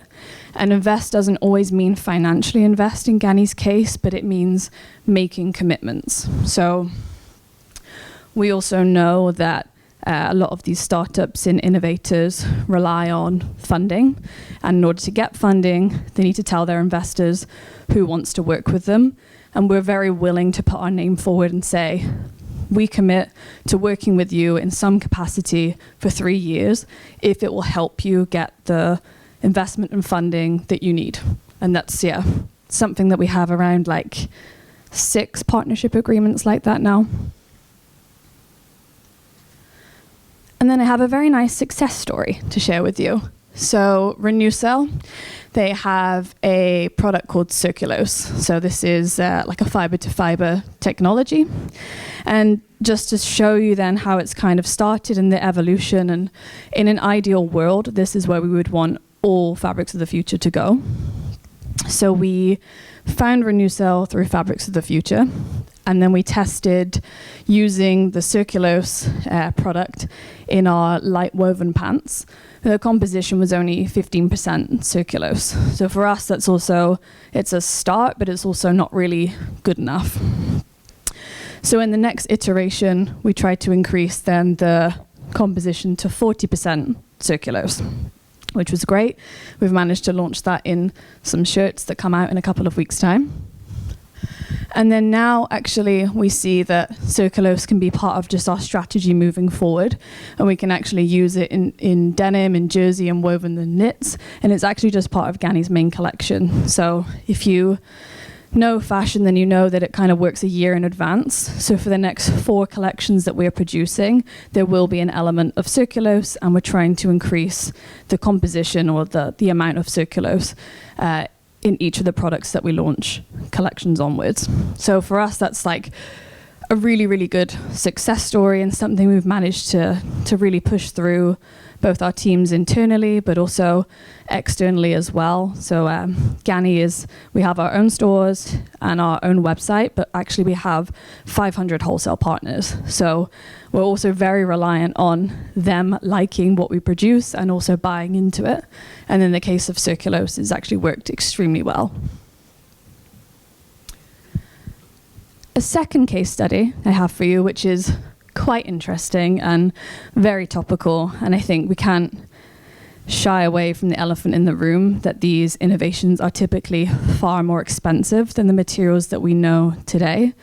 So in most cases, we're looking at materials that are 3 times more expensive than what we would pay for like the conventional alternative. And for us, that's kind of okay, because we can take on that cost, but also hope that when the innovation scales, the price will come down. And we also need to be patient with that. But we had a really interesting experiment where we were launching our first hero GANNI bag called the Boo Bag a few weeks ago. And we produced this bag in the top right in multiple colors, and it was all made out of recycled leather. But at the same time, we were experimenting with a material innovation called Oho Skin, which is a bio-based leather alternative using oranges and cacti. Really, really awesome. And then we had a crazy idea of, could we actually produce the hero bag in the Oho Skin? But it's also in black, and it actually looks just like the recycled leather. So if you're shopping on GANNI.com, you really wouldn't know the difference between these 2 bags. In store, I would say actually the Oho Skin bag looks much better than the recycled leather bag, but on e-com, you can't really see hand feel or anything like that. But we actually launched both of them at the same time, and the innovative one is 600 krona more expensive than the recycled leather one. So that's like £70. And actually 20% of our customers paid a premium for the Oho Skin, which is really, really awesome when you actually consider that the bags look so similar. And you could see it as like, okay, 80% weren't willing to pay, but actually we want to see it in a very positive light, that actually have 2 bags that look pretty much the same, but one has a responsibility story and a story around innovation and is actually managing to succeed. And I think that's just such a good sign for future innovations, and something that our CEO was very happy with. So that's always good. But yeah, I mean, that's kind of it from me. I think I would just leave it with that we have the responsibility report where we talk about a lot of these fabric innovations, and we also talk about the progress that we're making on a number of areas. Yeah. Thank you.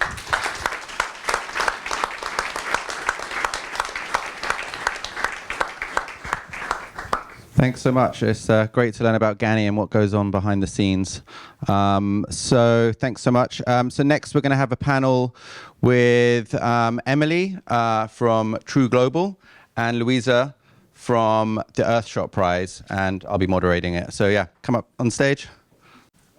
And we're going to talk about accelerating material innovations. Thank you both for being part of this panel. I guess the best way to start is if you can maybe introduce a little bit about yourselves and what your organizations do. Yeah, starting with Louisa. Hi everyone, I'm Louisa from the Earthshot Prize. I work in the investment and innovation team. We're a global environmental prize and platform, and our mission is to find and scale the best solutions in the world that are tackling the biggest environmental challenges today. So we've categorized those into 5 Earthshots: fix our climate, protect and restore nature, revive our oceans, clean our air, and build a waste-free world. And every year we receive around 1,000 nominations from brilliant nominators like the Mills Fabrica. And we have a very rigorous selection process, whittling them down to the 15 finalists and 5 winners, each of which will receive £1 million. Hi everybody, my name is Emily and I work for True, which is a consumer and retail focused investment and innovation firm based here in London.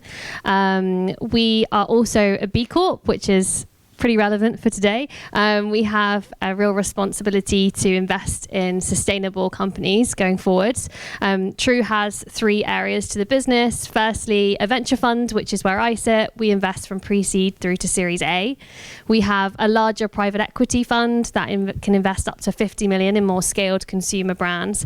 And then finally, an innovation consultancy business that helps huge retailers around the world to drive their technical innovation, and a lot of that now is around how do they create a more circular and sustainable business, and we can help them by making introductions to some of these amazing innovators that we meet.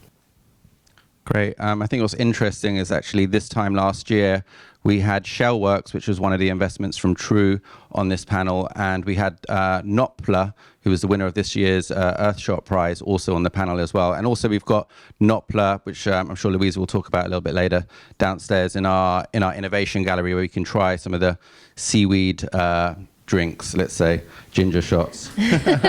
Sounds delicious. Seaweed packaging ginger shots. But first of all, I just wanted to just ask, what role do you think your organizations play in really accelerating new gen materials? Do you want me to go first? Cool. So I've just touched on it slightly in the intro, but I think True plays kind of two kind of symbiotic roles. Firstly, from an investment standpoint, I have an amazing mandate to go out there and invest behind some of these amazing innovators that are coming up. We invest from pre-seed through to Series A, so we can really be there as part of that initial journey and help with the commercial strategy as well going forward. And then on the other side, our innovation consultancy business has relationships at the C-suite level to really drive some of this change. So part of that is people like M&S, Primark, Abercrombie & Fitch coming to us saying, can you help us with X and Y? And we go out and find the solutions. And the other side of it is, hey guys, we're seeing so much amazing innovation in this particular space. You need to hear about it. Come to one of our events. We've actually got Saltico speaking for us next week as well to really drive the adoption at the corporate level, which, as we've just been hearing about GANNI, is really important too. And similar to True, the Earthshot also has 2 strategic pillars. And the first is all around scaling, and we obsess around scaling and maximizing the impact of our innovators. And the second is all around spotlighting. So how do we tell the stories of these incredible entrepreneurs and the hero's journey that they go on? And that's really to try and inspire new audiences and start a bigger movement. So if you're a business, can you integrate this product into your supply chain? If you're an investor, can you fund these technologies? If you're a graduate, can you go and work for one of these companies, or can you start your own company? And lastly, if you're a consumer, can you vote with your wallet by purchasing these products? Thanks. So Louisa, so in which sort of category in Earthshot are you seeing the most potential, and where are the gaps, would you say? So year on year, broadly, we see the most number of nominations coming in for the nature Earthshot and the least in the cleaner air Earthshot. So clearly, we really need more innovation around tackling air pollution. But within each one of the Earthshots, we have 3 key priority areas. So for Fix Our Climate, that's transitioning to a just and equitable clean energy future, addressing non-carbon dioxide greenhouse gas emissions, and tackling hard-to-abate sectors. And we really see, in the clean energy transition, we have all the technologies that we really need to get to net zero. So that's mainly solar, wind, electric vehicles, and long-duration energy storage. So that's really around innovation in terms of the business models rather than new technologies. Whereas in the hard-to-abate sectors, which is still 1/3 of our emissions, we're really lacking the innovations and new technologies needed to get us to that credible 1.5 degree pathway. Okay, thanks. And then back to you, Emily. So what do you think the key qualities are for the next sort of new gen materials that you are looking for from an investment side? Yeah, I think firstly, there's a few kind of variables that we need to see across all of the investments we make, whether or not they're sustainable materials or not. So firstly, like, is there a big enough market for this company to make a big impact? Is there a problem that actually needs to be solved? We see a lot of people that are creating slightly strange solutions to things.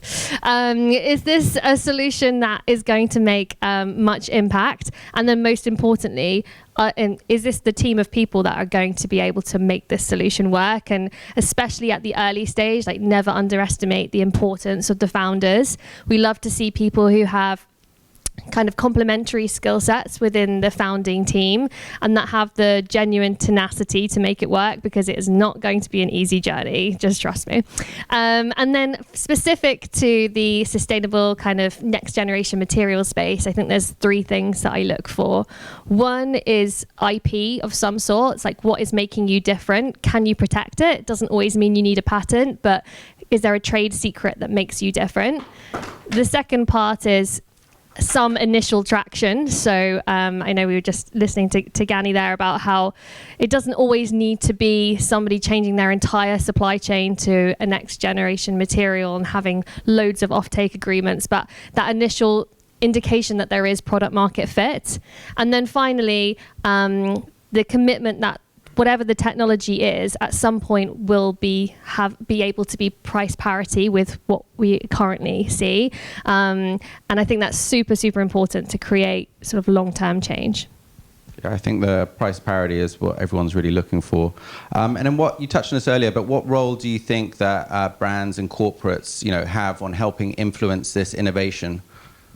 It's such a chicken and egg sort of situation, because brands maybe don't want to use the sustainable kind of material until they know you can satisfy it at scale, and also that the price is right. But in order to get the price right, you often need the investment, but the investors don't want to invest until you've seen the brand, and just nobody's talking to each other in this situation. So I think, like, across the industry, we need to see more commitment and conviction that we're going to work together to make this happen. So from a brand and corporate perspective, those guys like GANNI who are willing to kind of put themselves out there, make public claims and have their name attached to some of these early stage innovations gives enough product market fit for me to suddenly kind of tick that box and maybe get my investment committee over the line.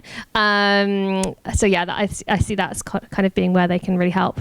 Yeah, definitely. I see the brands like GANNI, like you said, and Pangaea are really sort of like putting their money where their mouth is and really investing in that. And I think that's super important.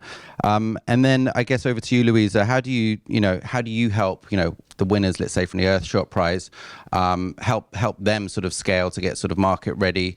There's a fellowship program. Yeah. Yeah, exactly. So I mentioned we have 15 finalists every year, and they go through a 9-month fellowship program. And to begin with, we sit down and we identify one key growth initiative that we're really going to work on throughout the program. And we kickstart it with a week-long retreat. So we bring all the finalists together and we lay on a lot of interesting workshops and inspiring talks by other entrepreneurs who have gone through these high growth journeys of their own. And crucially, we have this networking event where we bring together 200 of the most useful connections in London that they can meet and kind of organize this big speed dating event. But crucially, most of the work we do is with our global alliance. So this is a group of mission-aligned companies, such as IKEA, Microsoft, Deloitte, Conservation International. And they are a group who are committed to help support our finalists in whatever way they need to help scale. So that could be through pilot programs or partnerships, helping with their IP, helping with their legal, helping with mentorship, whatever it takes to scale in that 9 months. Great. So then I guess, you were saying about this as well just now, but yeah, you both seem to be focusing more on collaboration over competition. I mean, I think competition's healthy because it helps people drive forward, but I think collaboration's more important in this sort of sector, what we're doing. But what is the importance, of this shift in mindset from your side, to Emily and then Louisa? Yeah, sure. I completely agree with you. I think there needs to be some competition because it helps make everybody a little bit move quicker and a bit more innovatively. But I think we've all just come to the realization that no one company can do this by themselves, and we all need to work together if we're actually going to make an impact. I would say, like, whatever the next generation material is in, whether it's in textiles, manufacturing, food, the markets are big enough that there can be multiple winners. So there should really not need to have, to be super competitive with one another. But at least for us, it's all about how can we make the largest impact. And with multiple innovators talking about the same problem, it should start making the mindsets of brands change as well and realize that there's a problem that they should probably go out there and solve. So that's the way we look at it. And the Earthshot Prize is actually modelled on JF Kennedy's moonshot, where he decided to put a man on the moon in 10 years. And the way they were going to do that was to start this innovation revolution and inspire an entire nation to get together and help do that. And there's this great story where JF Kennedy visits NASA to see how progress is going, and he's walking along the corridor, and he stops the janitor and he says, "What's your role?" And the janitor says, "I'm helping to put a man on the moon, Mr. President." And I think that's really like what Prince William wanted as a kind of model of collaboration, this kind of all hands on deck approach of how we're going to come together collectively to solve this climate crisis within 7 years. Yeah, that's amazing. So where do you see the biggest impact from the innovations coming today? Is there a new sector or a new industry where you see all this new innovation coming from, or new materials? From where I sit, I see a lot within the packaging space and within the textile space, both super exciting industries. And the bit of technology that I think is really exciting and kind of draws on what the guys were talking about in the leather summit earlier, is that I love to see those materials that are fully compostable as well. So you're using plant-based materials, but actually they can compost and feed the soil, which will create the next generation of materials again. It doesn't include those plastic derivatives because I think that makes, the largest scale change. For us in our portfolio, we've got Shellworks, who does something very similar with their sort of plastic packaging that can be completely home compostable for the beauty industry. We also have some amazing innovators in the room, like Biofluff, who is completely home compostable as well. So that's the area that I'm really excited about. And then in terms of new industries, or where I'm looking for new innovation, I think personal care and beauty is a really interesting space. So we put so many harmful chemicals on our face regularly that goes into the waterways, and we really just don't talk about it. We just want to look cute. There's also just so much waste water that we're transporting around the world in shampoo or conditioner. We don't really talk about that. So we've got a couple in our portfolio that are trying to solve some of these issues. We've got a brand called Floose, which is the world's first first flushable sanitary pad that kind of has innovative sort of technology that it just breaks apart like toilet paper. And we've got a beauty brand in our portfolio that's using sort of plant-based ingredients to create the next generation of sort of beauty products too. To you, Louisa? Yeah, sure. So 95% of our materials are still coming from cotton and synthetic fibers. And one of our finalists, LanzaTech, are using fermentation to replace petrochemical-based synthetic fibers like polyester. And yet it has the same properties, same performance, and is re-fermentable at the end of life. So it's circular. And we really need to start moving away from these petrochemical-based synthetic fibers. Obviously, we're using a huge amount of fossil fuels, but also a massive amount of energy used in the manufacturing, huge amounts of water. A lot of nitrogen oxide is produced. That's a greenhouse gas that's 310 times more potent than carbon dioxide. And yet the world is still hugely reliant on these kind of cheap mass products. So we really need a solution that can scale today. And that's what LanzaTech is working on. Yeah, amazing. Yeah, so I mean, I think that's one of the big focuses as well. And I think the consumer is starting to understand a little bit the difference between a bioplastic and a biomaterial, which is natural, because yeah, nature hasn't got a dustbin, and so we shouldn't have a dustbin really either. And everything should be able to go back into the to the ecosystem and give back again. So I think we're wrapping up sort of now. So I just want to ask, with all the innovators that you meet, what do you see as the biggest challenge, and what word of advice would you give them from your side, Emily? I think the main one is just scaling and scaling efficiently. You can get to sort of an initial product relatively fast, but then how do you get it from where you are now to creating massive impact? And so my piece of advice would be just surround yourselves with amazing investors, advisors, brands who understand your story and can really kind of support you in different ways. So for example, have sort of climate-focused advisors, have people in the science field who can help you to scale, and then have those investors or advisors who are more commercial and can make introductions to the right brands. I think from where we stand, the biggest issue, the biggest challenge that we see is that these startups and the corporates that we work with, they speak two completely different languages. So as early on as possible, try and find that champion within an organization that you want to work with. Start super early talking to them, and just keep building those relationships. It's never too soon to do that. And I think the important thing is, as well, is it's a journey. Everyone thinks it's a little button you press and everything's perfect, but it's not. And I think Amy touched on it earlier. It took 10 years to invent Lycra, but it took 60 years to come, front and center. So yeah, just I think remember that it's a journey and it's not going to happen overnight. But yeah, I want to say thanks a lot. Thank you.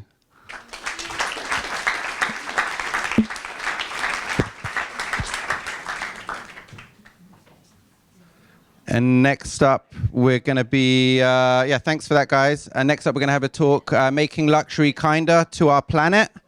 Passing over to Tiffanie Darke, who's going to be moderating it, and I'll let you do the introductions. Hi, everyone. I'm Tiffanie. I'm a luxury brand strategist and communicator. And we've got 3 really amazing people on the panel today to discuss making luxury kinder to our planet. Now, one of the reasons why, without stating the obvious, this is important is that luxury has big margins. So luxury has the capacity to focus on sustainability as opposed to, say, celebrity marketing more than other parts of the industry. And then also because luxury, of course, is very influential in the industry. So the more mainstream fashion and apparel industries always look to luxury to lead. So we have today Hannah, who's coming from Farfetch, who can talk to us from the retail aspect. Keith, who is coming from ISKO, so he can talk to us from the manufacturing aspect. And Chet, who is a star up-and-coming designer whose designs are worn for everyone from Kylie Jenner and covered in Vogue and W. So looking forward to hearing from you both, from all 3 of you. So Hannah, Farfetch has got quite a big vision for how it wants to be more sustainable in the future. And a lot of that I know is about being more conscious in terms of design and product. How are you planning to get them there? Yeah, great question. So at Farfetch, we've set 2030 goals that are quite ambitious, that we are holding ourselves accountable to. And I can kind of walk you through. We have key pillars to our strategy. So we have 4 key pillars. The first one is our cleaner pillar. So that's all about reducing our carbon impact over time. And our 2030 goal for that is to be climate positive. Next, we have our positively inclusive pillar, which is all about championing minority designers. And our 2030 goal for that one is to be the leader in positive inclusion. Then we have our positively circular pillar, which is all about extending the life of our clothes over time. And with that, we offer circular services to all of our customers. The first one is Second Life, which is a resale service where Farfetch customers can trade in luxury handbags in return for Farfetch credit. And the second one is Farfetch Refresh, which is a donation service where Farfetch customers can donate unwanted clothes in return for Farfetch credit as well. Can I just quickly ask you how many of them do that? At the donation service, at the moment, it is a quite small percentage at the moment. It's just in the UK and the US, but we're kind of hoping to grow that as well. And then the last service that we have is we were running a restoration service called Farfetch Fix with the Restory, but sadly they had to shut. So we will be picking that up again soon. And then lastly is our conscious pillar, which is the pillar that I'm working on, which is all about sustainability at product level and trying to scale the supply of conscious products on the marketplace and also try to push the demand for more positive consumption. So our 2030 goal for that one is to sell 100% conscious products. So yeah, there's some big goals there, but we're chipping away at them. Yeah. So Keith, ISKO has a revolutionary approach to fabric. Do you want to tell us a little bit about it and how it's made? Sure. Hi everyone. So for those of you who don't know ISKO, we're a denim manufacturer based in Turkey, where we have offices all over the globe. We have about 25,000 products in our portfolio. We've always been heavily focused on sustainability, but what we're trying to do now, what our focus is for the future, is to use as little virgin resources as possible, and that includes virgin fibres in our fabrics. So the strong stance on using more recycled materials, and we really want to do that at a scalable level. At the moment, most of our products, I think about 80% of our products contain between 80 to 100% recycled materials.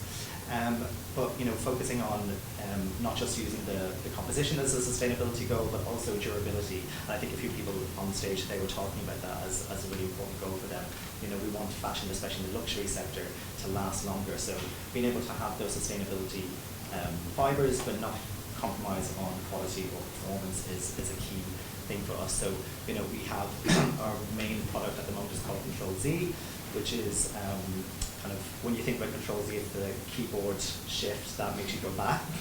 And that's what we're trying to do, kind of go back and try and undo what we've kind of done in the past, and we use those fibres that are already in the environment.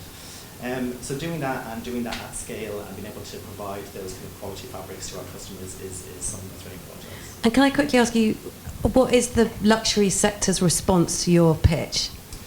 I mean, I think because durability is such a focus, and from the luxury side, from a circularity point of view, we want to make sure our fabrics are recycled and recyclable. You guys are going to need to share. Okay. Oh, yeah, that's better. Recycled and recyclable. But again, the focus being on durability, I think one of the things, and I think you mentioned it as well, about what Farfetch is doing, being able to resell or rent those kind of those products is really important. So having products that last and are durable is key. Thank you. So, Chet, so many accolades so far in your career, and I notice you're wearing one of your pieces today. So tell us a little bit about what it is that you do. And also, you were the recipient recently of a Smiley Award, so it'd be good to know why you think you won that and what you plan to do with it. Hi, I'm Chet. Nice to meet you guys. So I am I started off as a knitwear designer, and then kind of now have broadened the horizons to just textiles in general. So there's definitely a lot of capabilities to incorporate sustainability into the work. So it's an ongoing kind of arduous process, because it's just not easy to source these materials. And then I was the recipient of the Smiley Award. I actually don't know if it's an award, but I'm going to say it is. And I think I got it because I am quite a colorful person and quite happy. So it makes but in all honesty, it was a really interesting process, just because they were like, oh, okay, so it needs to be 95% of all the fibers that you use have to be sustainable. And so that was really tricky to do. And so basically, we had to get all these certificates and everything from our suppliers and yada, yada, yada. It was a very difficult process. But in the end, I think it was a really, really good kind of exercise, just to see, okay, how far can we push it to make sure that everything is absolutely beautifully sustainable. It's very, very tricky, and I understand now why companies have a whole department for it, because it's horrible, but it's the work. Sorry, it is work worth doing. Absolutely, it is very arduous work, though. Was sustainability something that was really important to you when you were setting up or wanting to become a designer, or were you more motivated by creativity, and then sort of sustainability was something you thought you had to do? I think basically there is this idea of sustainability. I think even going to uni, there is a whole aesthetic that is associated with sustainability. It's very grown mushroom looking amorphous shapes, and that's not really my vibe. But I think there's a lot of ways in that you can. For me, it's always about creativity. It's always about creating the aesthetic. And then if there's a way to make that sustainable, that's beautiful. I would rather not kind of be put into a box too early. You know what I mean?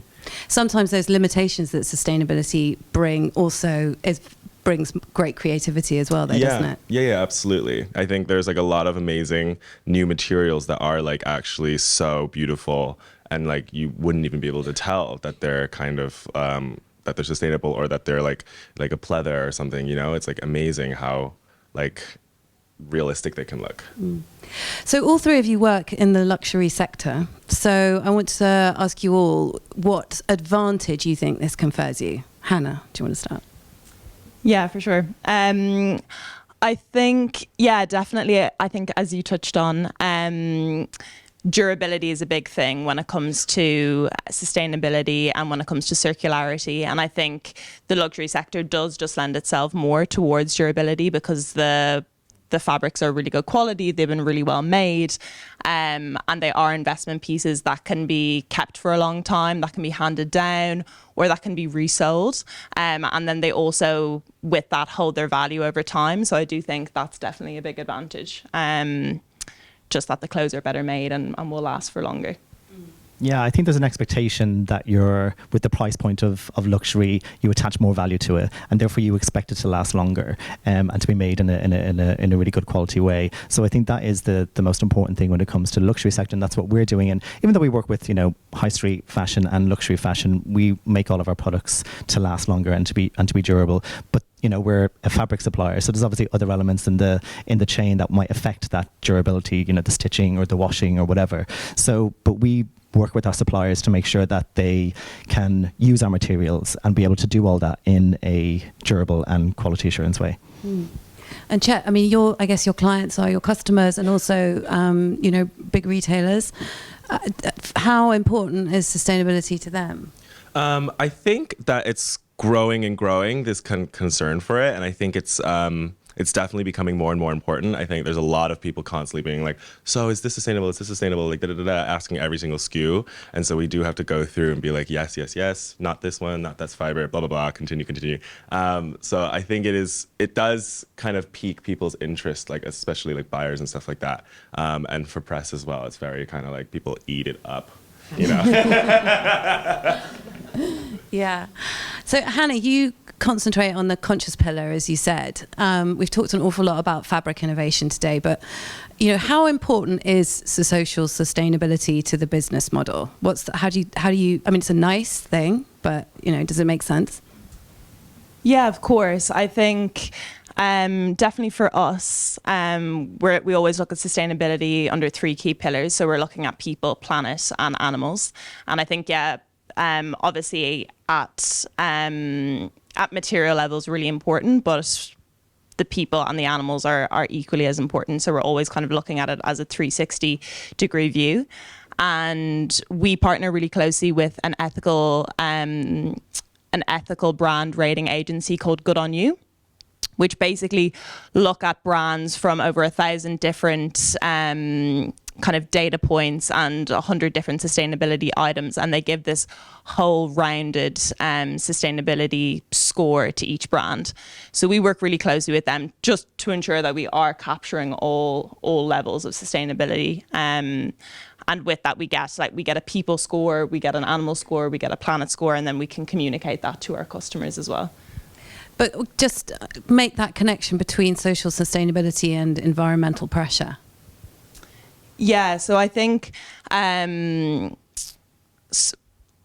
think the two are linked, because in order to be a sustainable brand, you need to meet your environmental goals and also your social goals. You can't just be sustainable from a material perspective or from a carbon perspective and not be treating your workers fairly. I think you need to be meeting them kind of at a 360-degree view in order to be a sustainable brand or to be wanting to make a difference. Definitely. Also preserving artisanal craft and, in the inheritance of so many of the traditions that we've had as well. It adds to the beauty and creativity, doesn't it? Yeah. Sure. Yeah. So Keith, you're a brand and marketing communications guy. What are you making of the whole greenwashing versus green hushing climate that we are in right now? What a question for a PR person.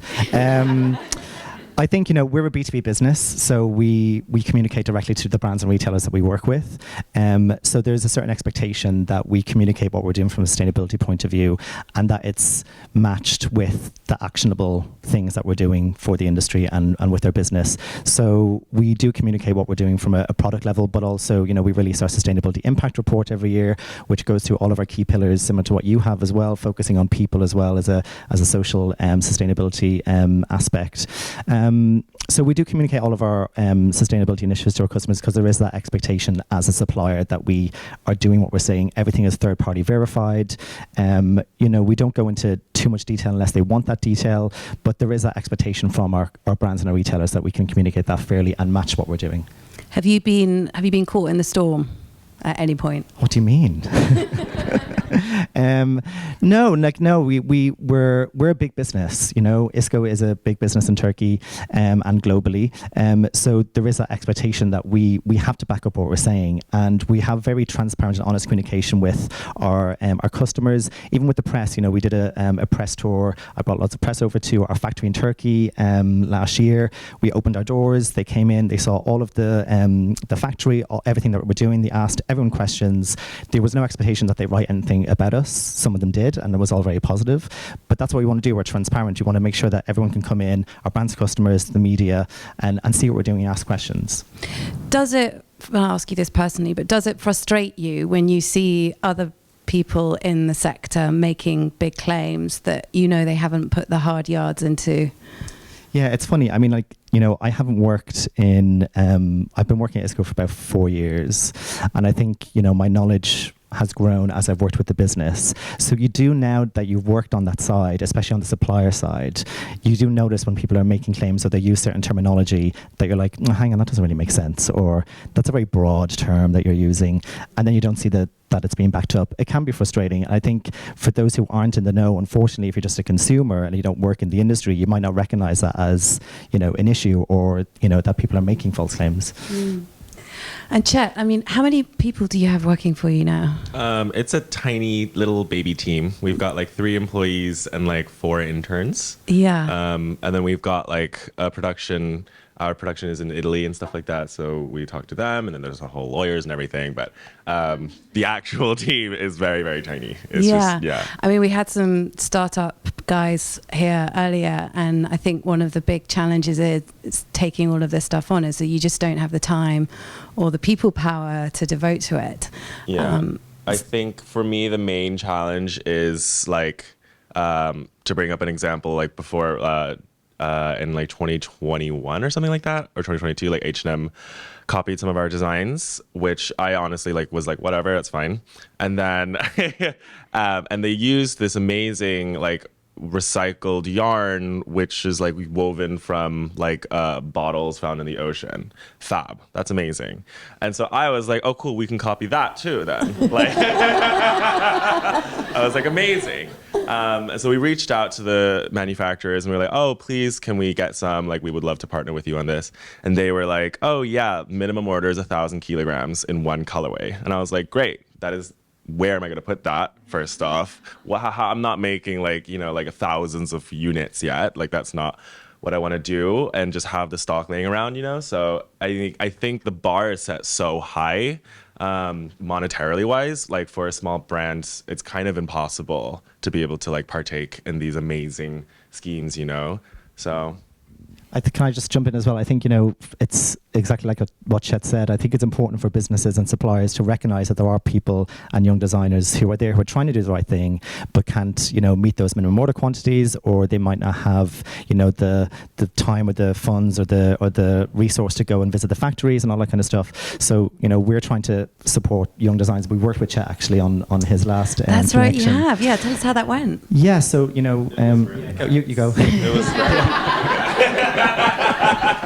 You have to say that. No, honestly, I think the beauty of ISKO is that it's so available. It's literally so readily available for us. It was just easy. It was a no-brainer. I don't have a denim background, so I kind of was I want blue denim or black denim. But it was nice that they have they have this whole facility, as well as they just literally are very supportive. It was a whole just supportive atmosphere. So that case, I didn't have to lift a single finger because it was just there for me, which was amazing. And we have a division of our business which is called Visionary Minds, which supports designers who are doing something really innovative or something really cool, so they don't have to meet the minimum order quantities that we normally have. And then we have a project development centre in North Acton in London, which is as a working space. It's also an education space, so people can come and see the best way to wash and finish your denim products in a sustainable way. And we offer that, for all designers. We have workshops with Central St. Martin's, and a lot of the fashion universities come down to do workshops there as well. So it's something we're really passionate about, is the education side of it as well. Yeah, that's amazing. Thanks, Keith, for sharing that. So, Hannah, I mean, you work in a sort of similar way in terms of Farfetch represents small boutiques around the world. So, again, that's, businesses with not big firepower or big, people power. How do you support them on this journey? Yeah, so we work very closely with all of our boutique and brand partners. And specifically for our boutiques, what we do is we're trying to educate the buyers on conscious trends, kind of key sustainable materials to look out for, key brands that are producing sustainably. So on a seasonal basis, we'll do cheat sheets for them before they go into market and before they're buying their collection, so they know what to look out for, and just to educate them on what brands are doing sustainable materials or what brands are using sustainable materials. Because so do you influence their buy then? Yeah, we try to help them and kind of give them information and give them the tools that they need to kind of spread education, so they go in with a more informed view on sustainability when they're going into market. And are they receptive to that? Do they see you as a resource, or do they see you as someone who's trying to kind of change their business model? No, I think they're very receptive to it. They find it helpful. Again, we're just providing them with the tools, and it's up to them if they want to use it or not. But we do get good feedback. And another thing that we do is we release an annual conscious luxury trends report every year. That's kind of, it's publicly available. It's for consumers, but it's kind of aimed at our brand and boutique partners to give them valuable insights on consumer trends and how the conscious customer is evolving over time, which is very interesting. So yeah, we'll be releasing our next one in June, so keep an eye out for that.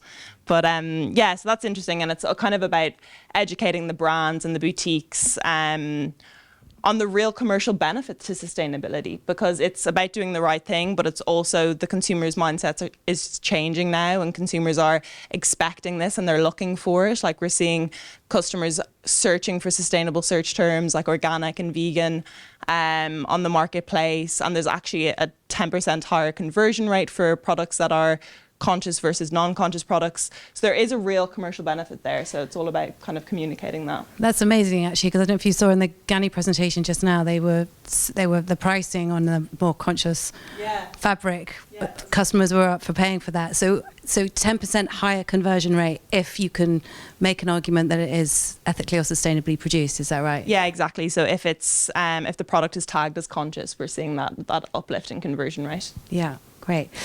So, well, that's all really encouraging. I mean, obviously everything is changing. Education of the customer is changing. Everybody's a little bit more aware of the things that we have to do. I want to ask each of you what you see changing in the industry, or what you see happening in the industry that you think will accelerate the change. Chet, can I start with you? Oh my God. Sorry. I think that the way that the customers are buying and stuff like that, the way that they're consuming, is definitely the way to change the entire system. I think the way that we think about clothes and the way that we are very kind of like, it's kind of like, oh, I need a t-shirt. Let me go to Uniqlo and buy a t-shirt. That way of thinking is not very sustainable in the way that you're constantly buying and buying and buying. What's going to happen to that t-shirt in 10 years? You're probably going to throw it away or give it to somebody else, or just like not just have it in the back of your closet or whatever. I think the way I approach dressing and the way I approach things is like, it's a special piece. I buy it. I literally have it until it literally is falling apart or eaten by moths or something, you know? And like, I think in that way, I don't buy clothes regularly. Luckily, I make my own, but like, very sustainable. But But I definitely think that, you know, like thinking about your wardrobe, thinking about essentials, and like figuring out ways to wear the clothes that you already have. I know it's counterintuitive for a designer to say that, but I think it definitely is something that I'm seeing people do, and that is the only way, in my eyes, to like completely change the system, is the way that people consume. Amazing, thank you. Shop your wardrobe. Yeah. Keith? I think, especially in the luxury sector, I mean, well, for every part of the industry, adopting more circular economy initiatives is I think what's going to accelerate the industry. I think you know, with platforms like yourself offering those resale and rental initiatives as well. But then, you know, I keep going back to it, but designing for circularity, and not just about like what you do at the end of the life, but, you know, designing for circularity, making things recyclable, thinking about every aspect of the circular economy is key, and I think that's what will accelerate the industry. Yeah, and Hannah, I didn't mean to put you on the spot earlier, but I think it's great that you are platforming for your customer opportunities to return and to recycle, and it's just up to communications and brands people to encourage people to do that, right? Yeah, for sure. What do you think, from a Farfetch's point of view, is going to accelerate the change most? I think transparency is a really kind of key issue as well, and I think it's something that's definitely increasing and getting better over time. But I think that's the kind of the key to the whole industry kind of changing together, because disclosing what's going well can inspire others. Disclosing what's not going so well can kind of help others be like, okay, it's not just us on our own here. We're all in this together. And I just think transparency, brand to brand, and also to the customer. Because as I mentioned, the customer is looking for that information. The customer is much more educated now, and they need that information. So I think the combination of the two, just general transparency, is the answer one of the answers in my opinion. Great. We've got a couple of minutes, so I don't know if anyone has got a question for Chet or Keith or Hannah. If you don't, I do. Okay, so I think there's lots of moving parts here that need to kind of swing in, whether it's regulation, it's more circularity, it's education. From the point of view of your own businesses, what is the one thing that you would like, fairy godmother, Aladdin in the lamp, you can have it tomorrow? Chet, do you want to start with you? Either £1 million or also I think there's, I mean, I know that it exists. There's like these amazing like fairs and stuff where they have like sustainable people go and like show, like the suppliers all go and show their work, and it's amazing and beautiful. Unfortunately, I've never actually happened upon one. I think if I could blink my eyes and make it happen, I would love an online platform. Like, I think, because I work with Nonasource as well. But you show at London Fashion Week, right? I do, yeah. But I work with Nonasource here, and I think that kind of, because what they do is they take dead stock fabrics from LVMH houses and then sell them to little kids like me. And then basically, like, that kind of platform is like amazing, because you can buy like luxury fabrics for a like discounted rate, as well as it's completely like dead stock and sustainable. So it's like, wow, that's amazing. I kind of want more platforms like that, you know. That would be great. Keith, I'm going to grant you one wish. Okay, I would say being able to have more investment and more innovation in wide-scale, cost-effective textile recycling.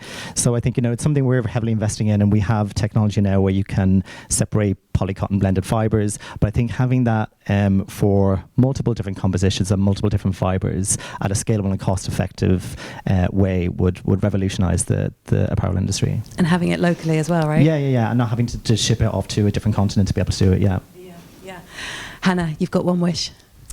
My one wish. Again, I think just going back to the transparency point, I think just kind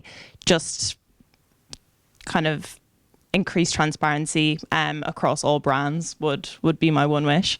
We actually launched with Good On You, we launched a brand tool last year, which is all about kind of educating brands and giving them the resources to kind of understand what they need to be disclosing and what they need to be communicating about. So we launched that. I guess my wish would be we've got 80 brands signed up now to get more brands using it and more brands disclosing that information.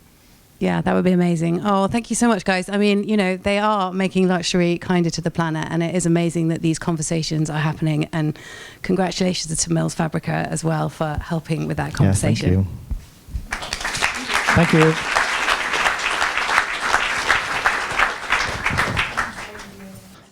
So now we're going to have a little introduction to 4 amazing innovators who are going to sort of do like a little elevator pitch about what their business is, so you can understand and get a snapshot of what they do and how they're trying to innovate their part of the industry. So starting off, we're going to have Aiden, who's the co-founder and CEO of Fibe.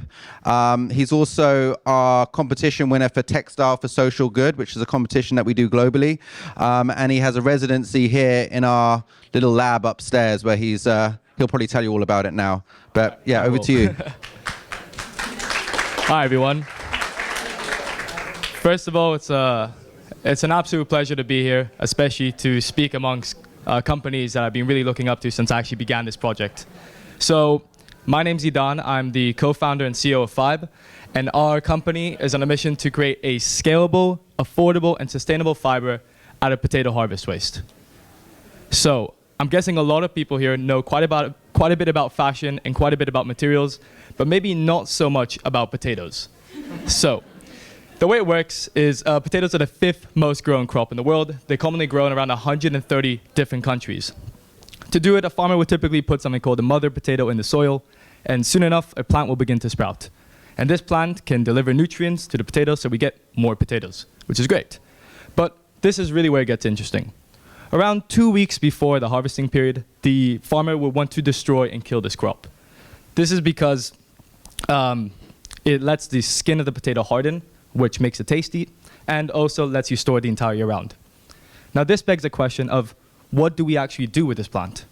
Well, we can't feed it to animals because it's poisonous. You can't turn it into a fertilizer because it has no nutritional value. And you can't compost it because it's highly likely to get a disease called blight, which can kill the rest of the plant. So farmers just want to get rid of this stuff as fast as possible, choosing to pulverize and incinerate this. And what this means is that we have a 250 million ton opportunity of waste that has no economic value to the farmers or the wider community. And this can provide more than the entire world's demand for non-synthetic clothing. So during the last year of uni, we had the somewhat crazy idea of taking this waste, which no one's ever looked at before, and trying to turn it into a textile. And we set ourselves 3 rules on this journey. The first one is we wanted to make something that's truly sustainable. Just from our initial research, we just saw how much greenwashing there is in this space in order to get a product into the market as fast as possible. And for us, we wanted this project to be a deeper exploration to see how far we can push a sustainable product without having to make any compromises.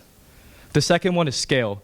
We wanted something that we can replicate anywhere in the world and can retrofit into existing infrastructure. And the third one is affordability, because what's the point of making something if people don't actually have access to it? So after 6 months working upstairs, we came up with Fibe Pathicel, which is the world's first textile out of potato harvest waste. So from our research, it has a diameter of around 10 to 15 microns, which means it's fairly soft. And also being a bast fiber, theoretically, it can be the entire length of the plant. So in terms of the actual ability to spin and weave it, we'll be doing that this summer. And we've also had confirmation from the companies and researchers that we're working with, which it should be soft, durable, and dyeable. So this is a quick overview of the entire operations of Fibe. We first purchased this otherwise valueless waste from UK farmers, providing them an additional revenue stream, but also simplifying their operations. The money we saved by working with this waste stream allows us to use a truly sustainable extraction process so that we can deliver this to fashion brands at a competitive price point.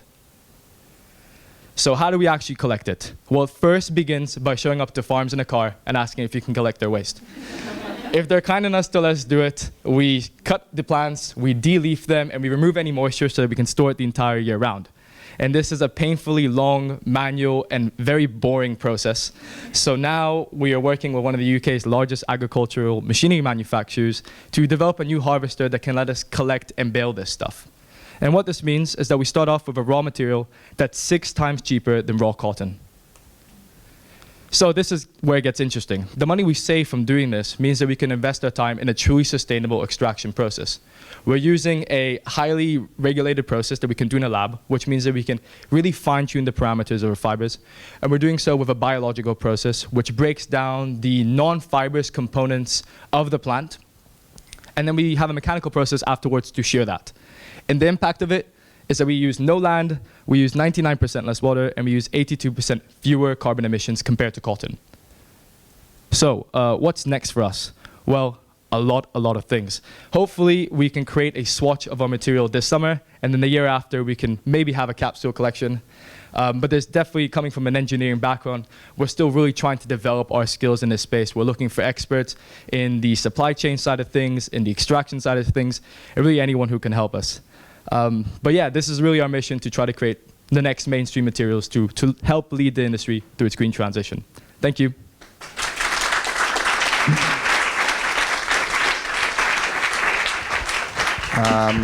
You were quite quick. But I think we're going to do Q&A at the end, maybe. We'll get you all up here and do Q&A at the end if we've got time. But yeah, thanks a lot. So next we're going to have up is Julian from Saltico. And he's also one of our residents here in the building, and he's also showcasing his innovation downstairs, which I'm sure he's going to tell you about. But over to you. We are. Hello, everyone. Real pleasure to be here. It's been an amazing morning of talks. I've really enjoyed them. I'm sure you have as well. I am the co-founder and CEO of Saltico. And at Saltico, we're making next-generation textiles from plants which are able to heal and restore one of our most precious ecosystems on Earth. And I'll come back to that a bit later. But I don't really need to go over this again. I'm sure you're all very aware of the problems we're facing. But one of the data points around the industry is that we're currently facing about a 461 megaton CO2 deficit. So each year we're producing that much too much carbon dioxide, and we need to reduce that to 0. And unfortunately, that's actually going to double by 2030 instead. Another interesting data point, earlier we saw GANNI, that 56% of their emissions are coming from their raw materials. Other studies have been done, and up to 70% of the environmental impact of the textiles that we buy, of the clothes that we buy, is coming from raw material sourcing and processing. So it's really critical that the start of the supply chain is where we focus. And whilst there have been, as we've seen today, a lot of amazing innovations in vegan leathers, organic cottons, and more kind of biosynthetics, one hidden but surprisingly significant problem remains unsolved, and that is insulations. So everything from your Balenciaga super puffer to the padded vests which power Silicon Valley, approximately 2 billion jackets will be made and filled with materials such as goose down and polyester in 2023 alone. That's a $300 billion industry. It's enormous. And whilst many materials like goose down are often considered byproducts of industries, they're actually really valuable materials which are propping up incredibly environmentally damaging production sources. And so at Saltico, what we do is we take one of the best plants in the world for wetland regeneration, some of our most precious ecosystems, and using a fiber processing technology, which is now patent pending, we transform it into a next generation insulation for industry called Biopuff. So Biopuff is a fiber fill for use as an alternative to goose down or synthetic fillers. And Biopuff is warm, incredibly lightweight, and breathable. And the reason for this is because we're able to mimic the cluster structure of goose down from a completely plant-based source. And creating that fiber architecture is what enables you to have a lofty material, but also trap all of those air pockets, which keeps you nice and warm when you're wearing your jackets. Biopuff comes in two forms, as a loose fill, but also as a non-woven wadding. And Biopuff origins are from the cattail, which is a native wetland plant. And so why are wetlands so important, and why are we so focused on them? Well, wetlands provide almost all of the world's fresh drinking water. They're our best carbon store in the world, and they also are really, really critical biodiversity hubs. Over 50% of the world's species rely on wetlands in some way for their survival.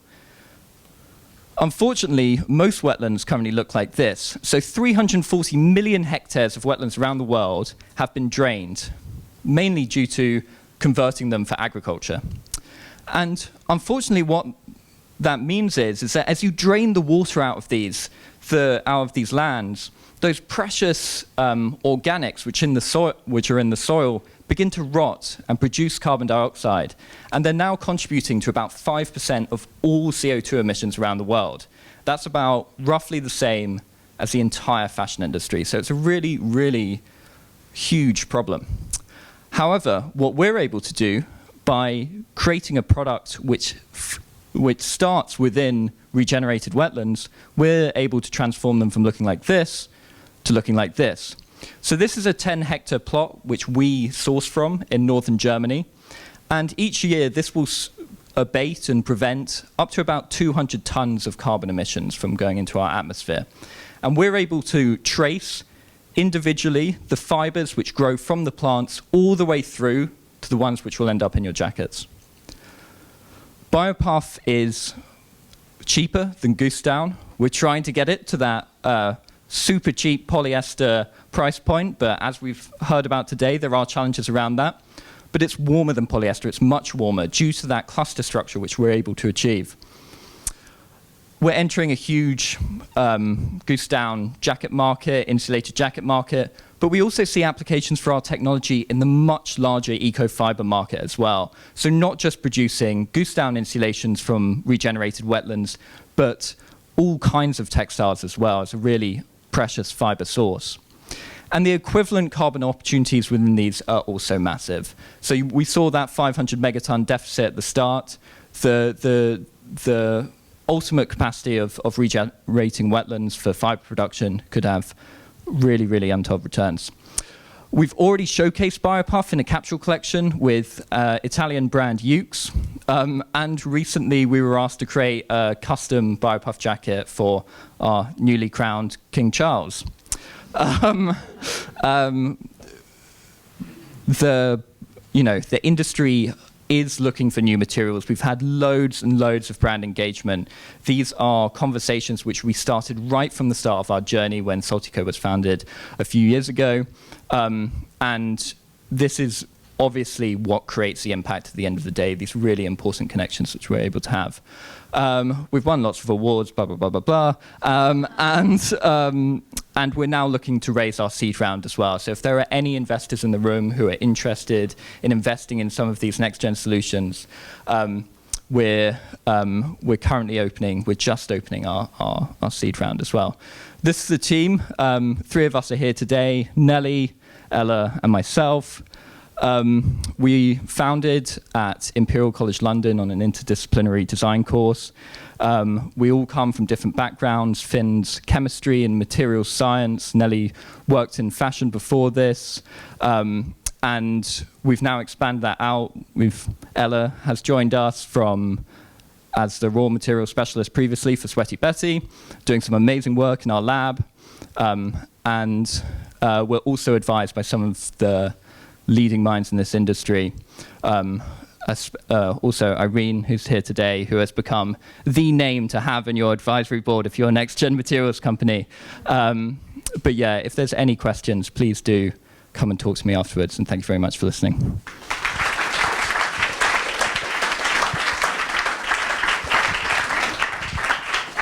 Thanks a lot, Julian. Next we got Max Easton from Smartex. Awesome. Hello, everybody. I'm Max. I'm the Global Innovation Director at Smartex, which I joined from Fashion for Good in January, and I'm here to tell you what we're trying to build.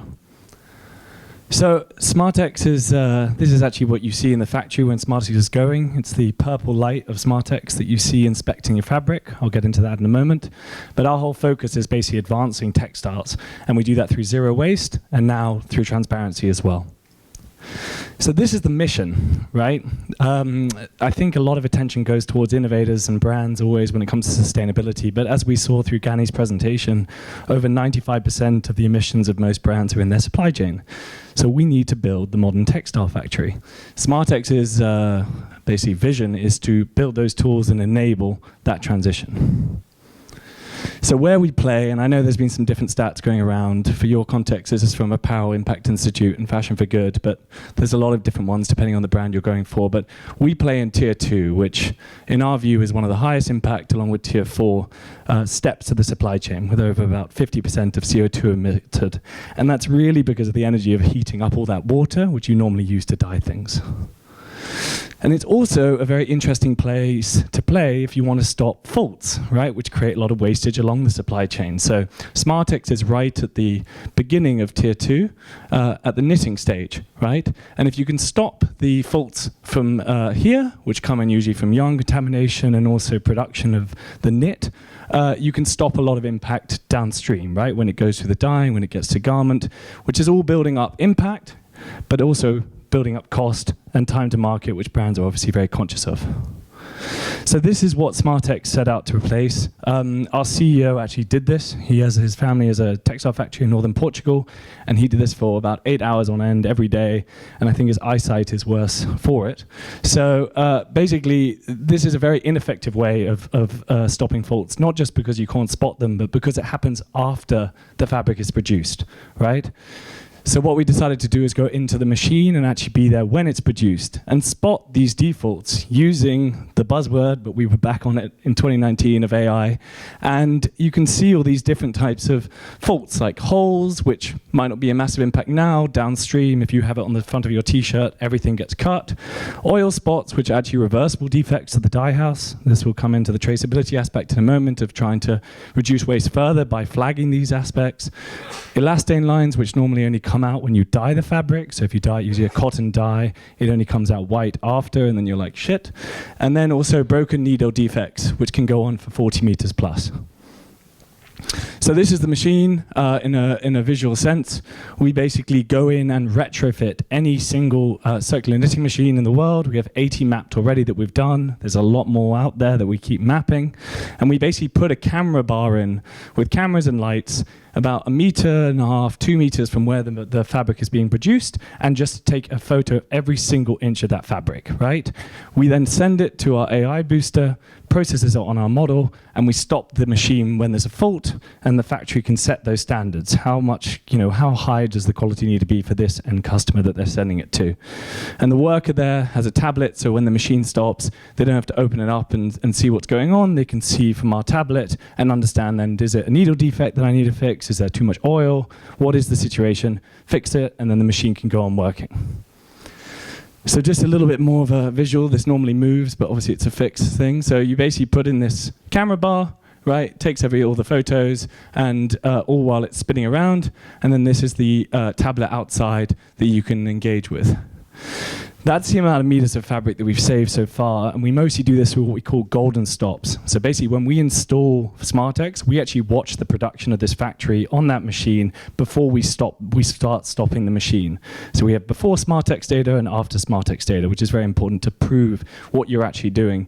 And from that watching, we see how long it takes them to actually fix needle defects or other aspects, which we can then say, well, we can now cut it down from 40 meters to 1.5 meters, or we can now do the XYZ. So that's where these stats are coming from. The interesting part with sustainability is always, can you save impact, and can you also provide operational benefit? Anyone who's actually gone and seen textile factories or knows their financials knows they survive on very small, thin margins. So you have to add value immediately, otherwise you're just seen as a pain in the ass. So SmartX is basically focused a lot on that. Our primary customer is the supply chain, and we've recorded at this one particular mill in Cotten in Turkey, a very innovative mill, a payback period of up to 9 months. So normally we say about 1.5 years. These guys produce slightly more expensive fabrics, so they get the payback from the fabric saved, but also just from the labor productivity, right? You can suddenly moderate or manage 10 machines instead of 2 or 3 because you know that machine's going to stop when there's a problem.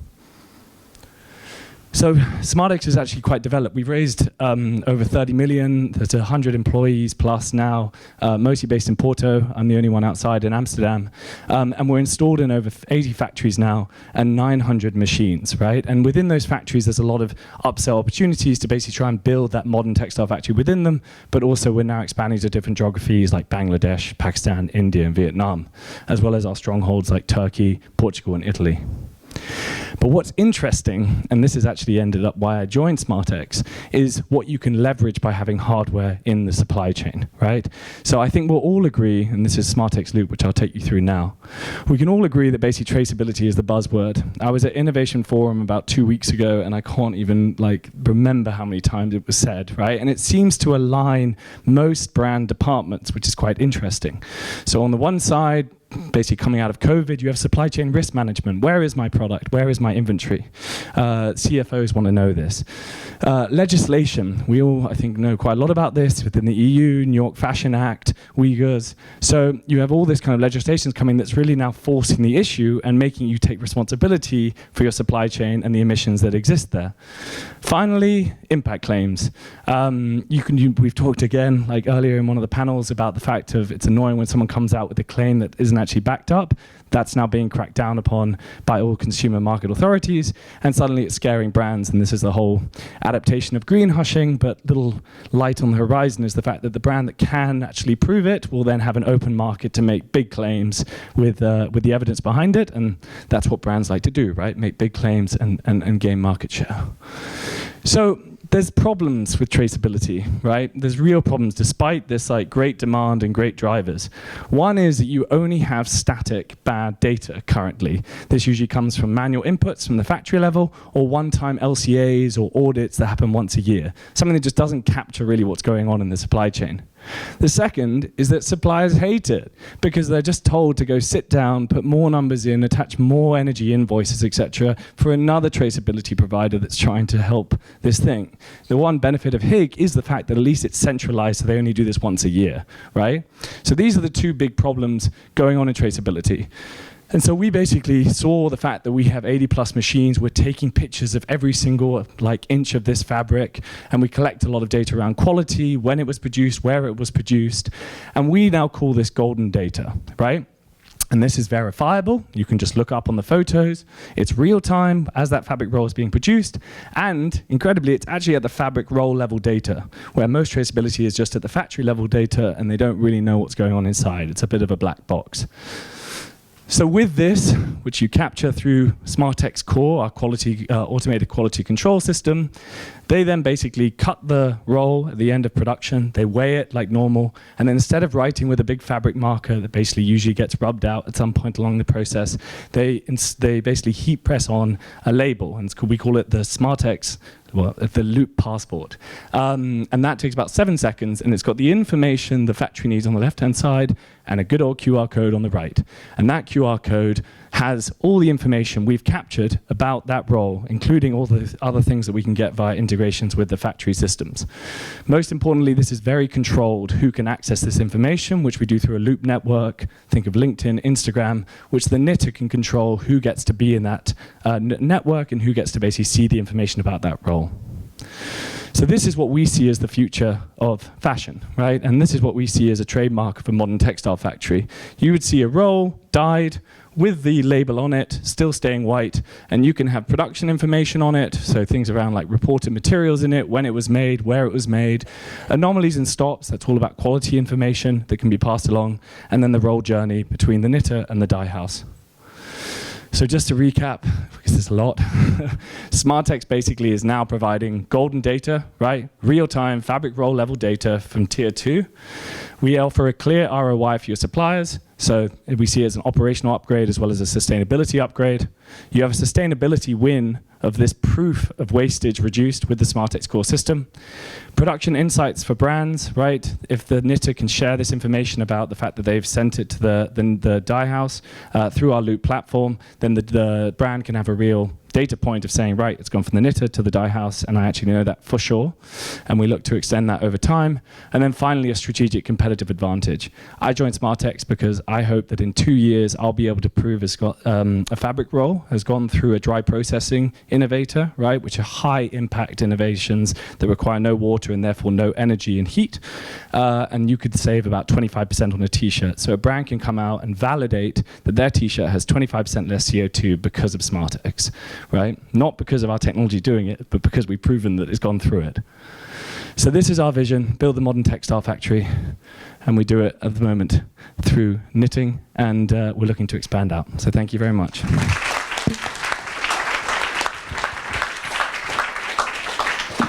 Thanks a lot. Next up, we've got Walden, who's part of the Mills Fabrica family for a long time now, one of our early investments, co-founder and CEO for Unspun. Thank you. Thank you so much.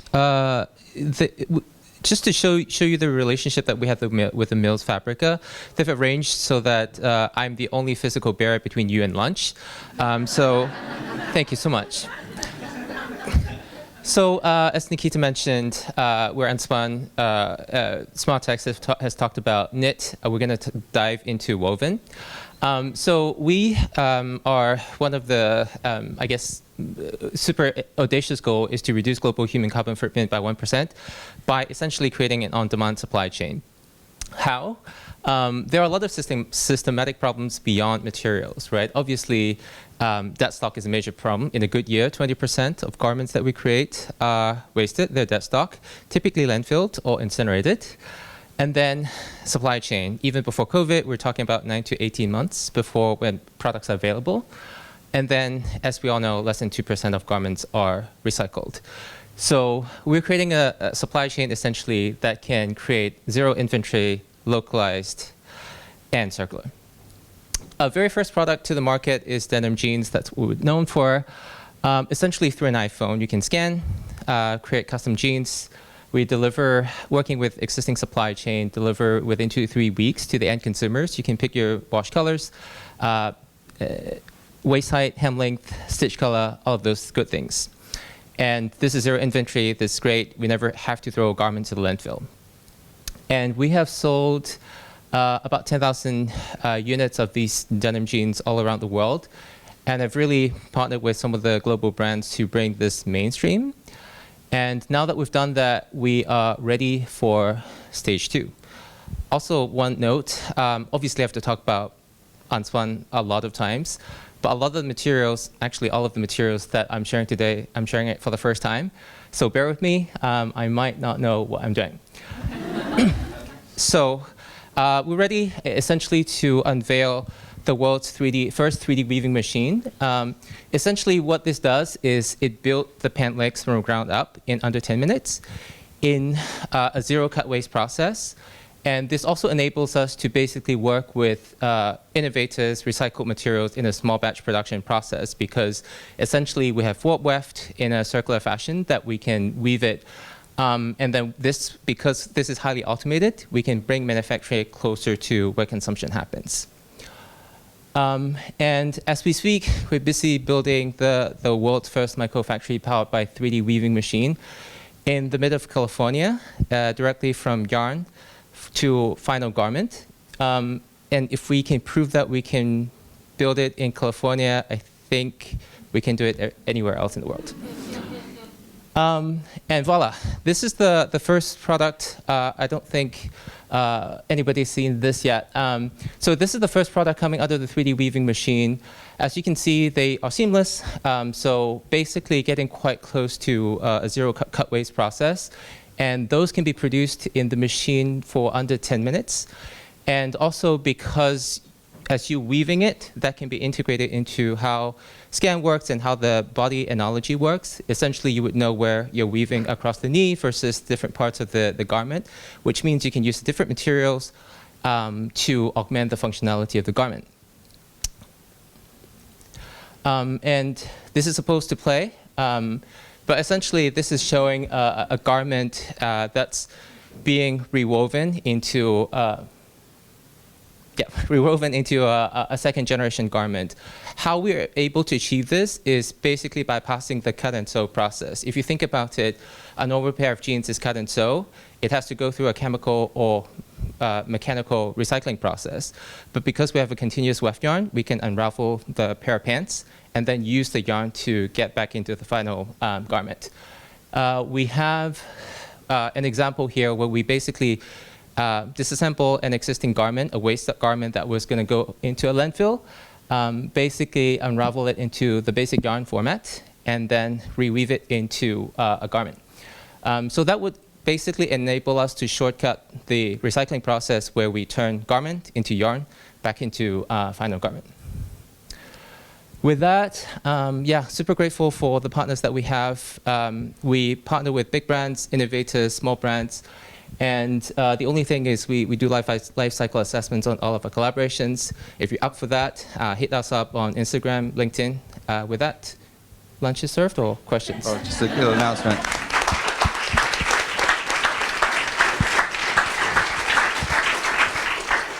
Thanks a lot. Thanks, Walden. Thanks, guys. It was amazing to see all those innovations. So I just want to say thank you for everyone for coming here today. Thank you for London Craft Week for letting us be your innovation partner for the 3rd year running. I just want to say thank you to Amy, who's behind the scenes, helped organize everything here with all the speakers and everyone.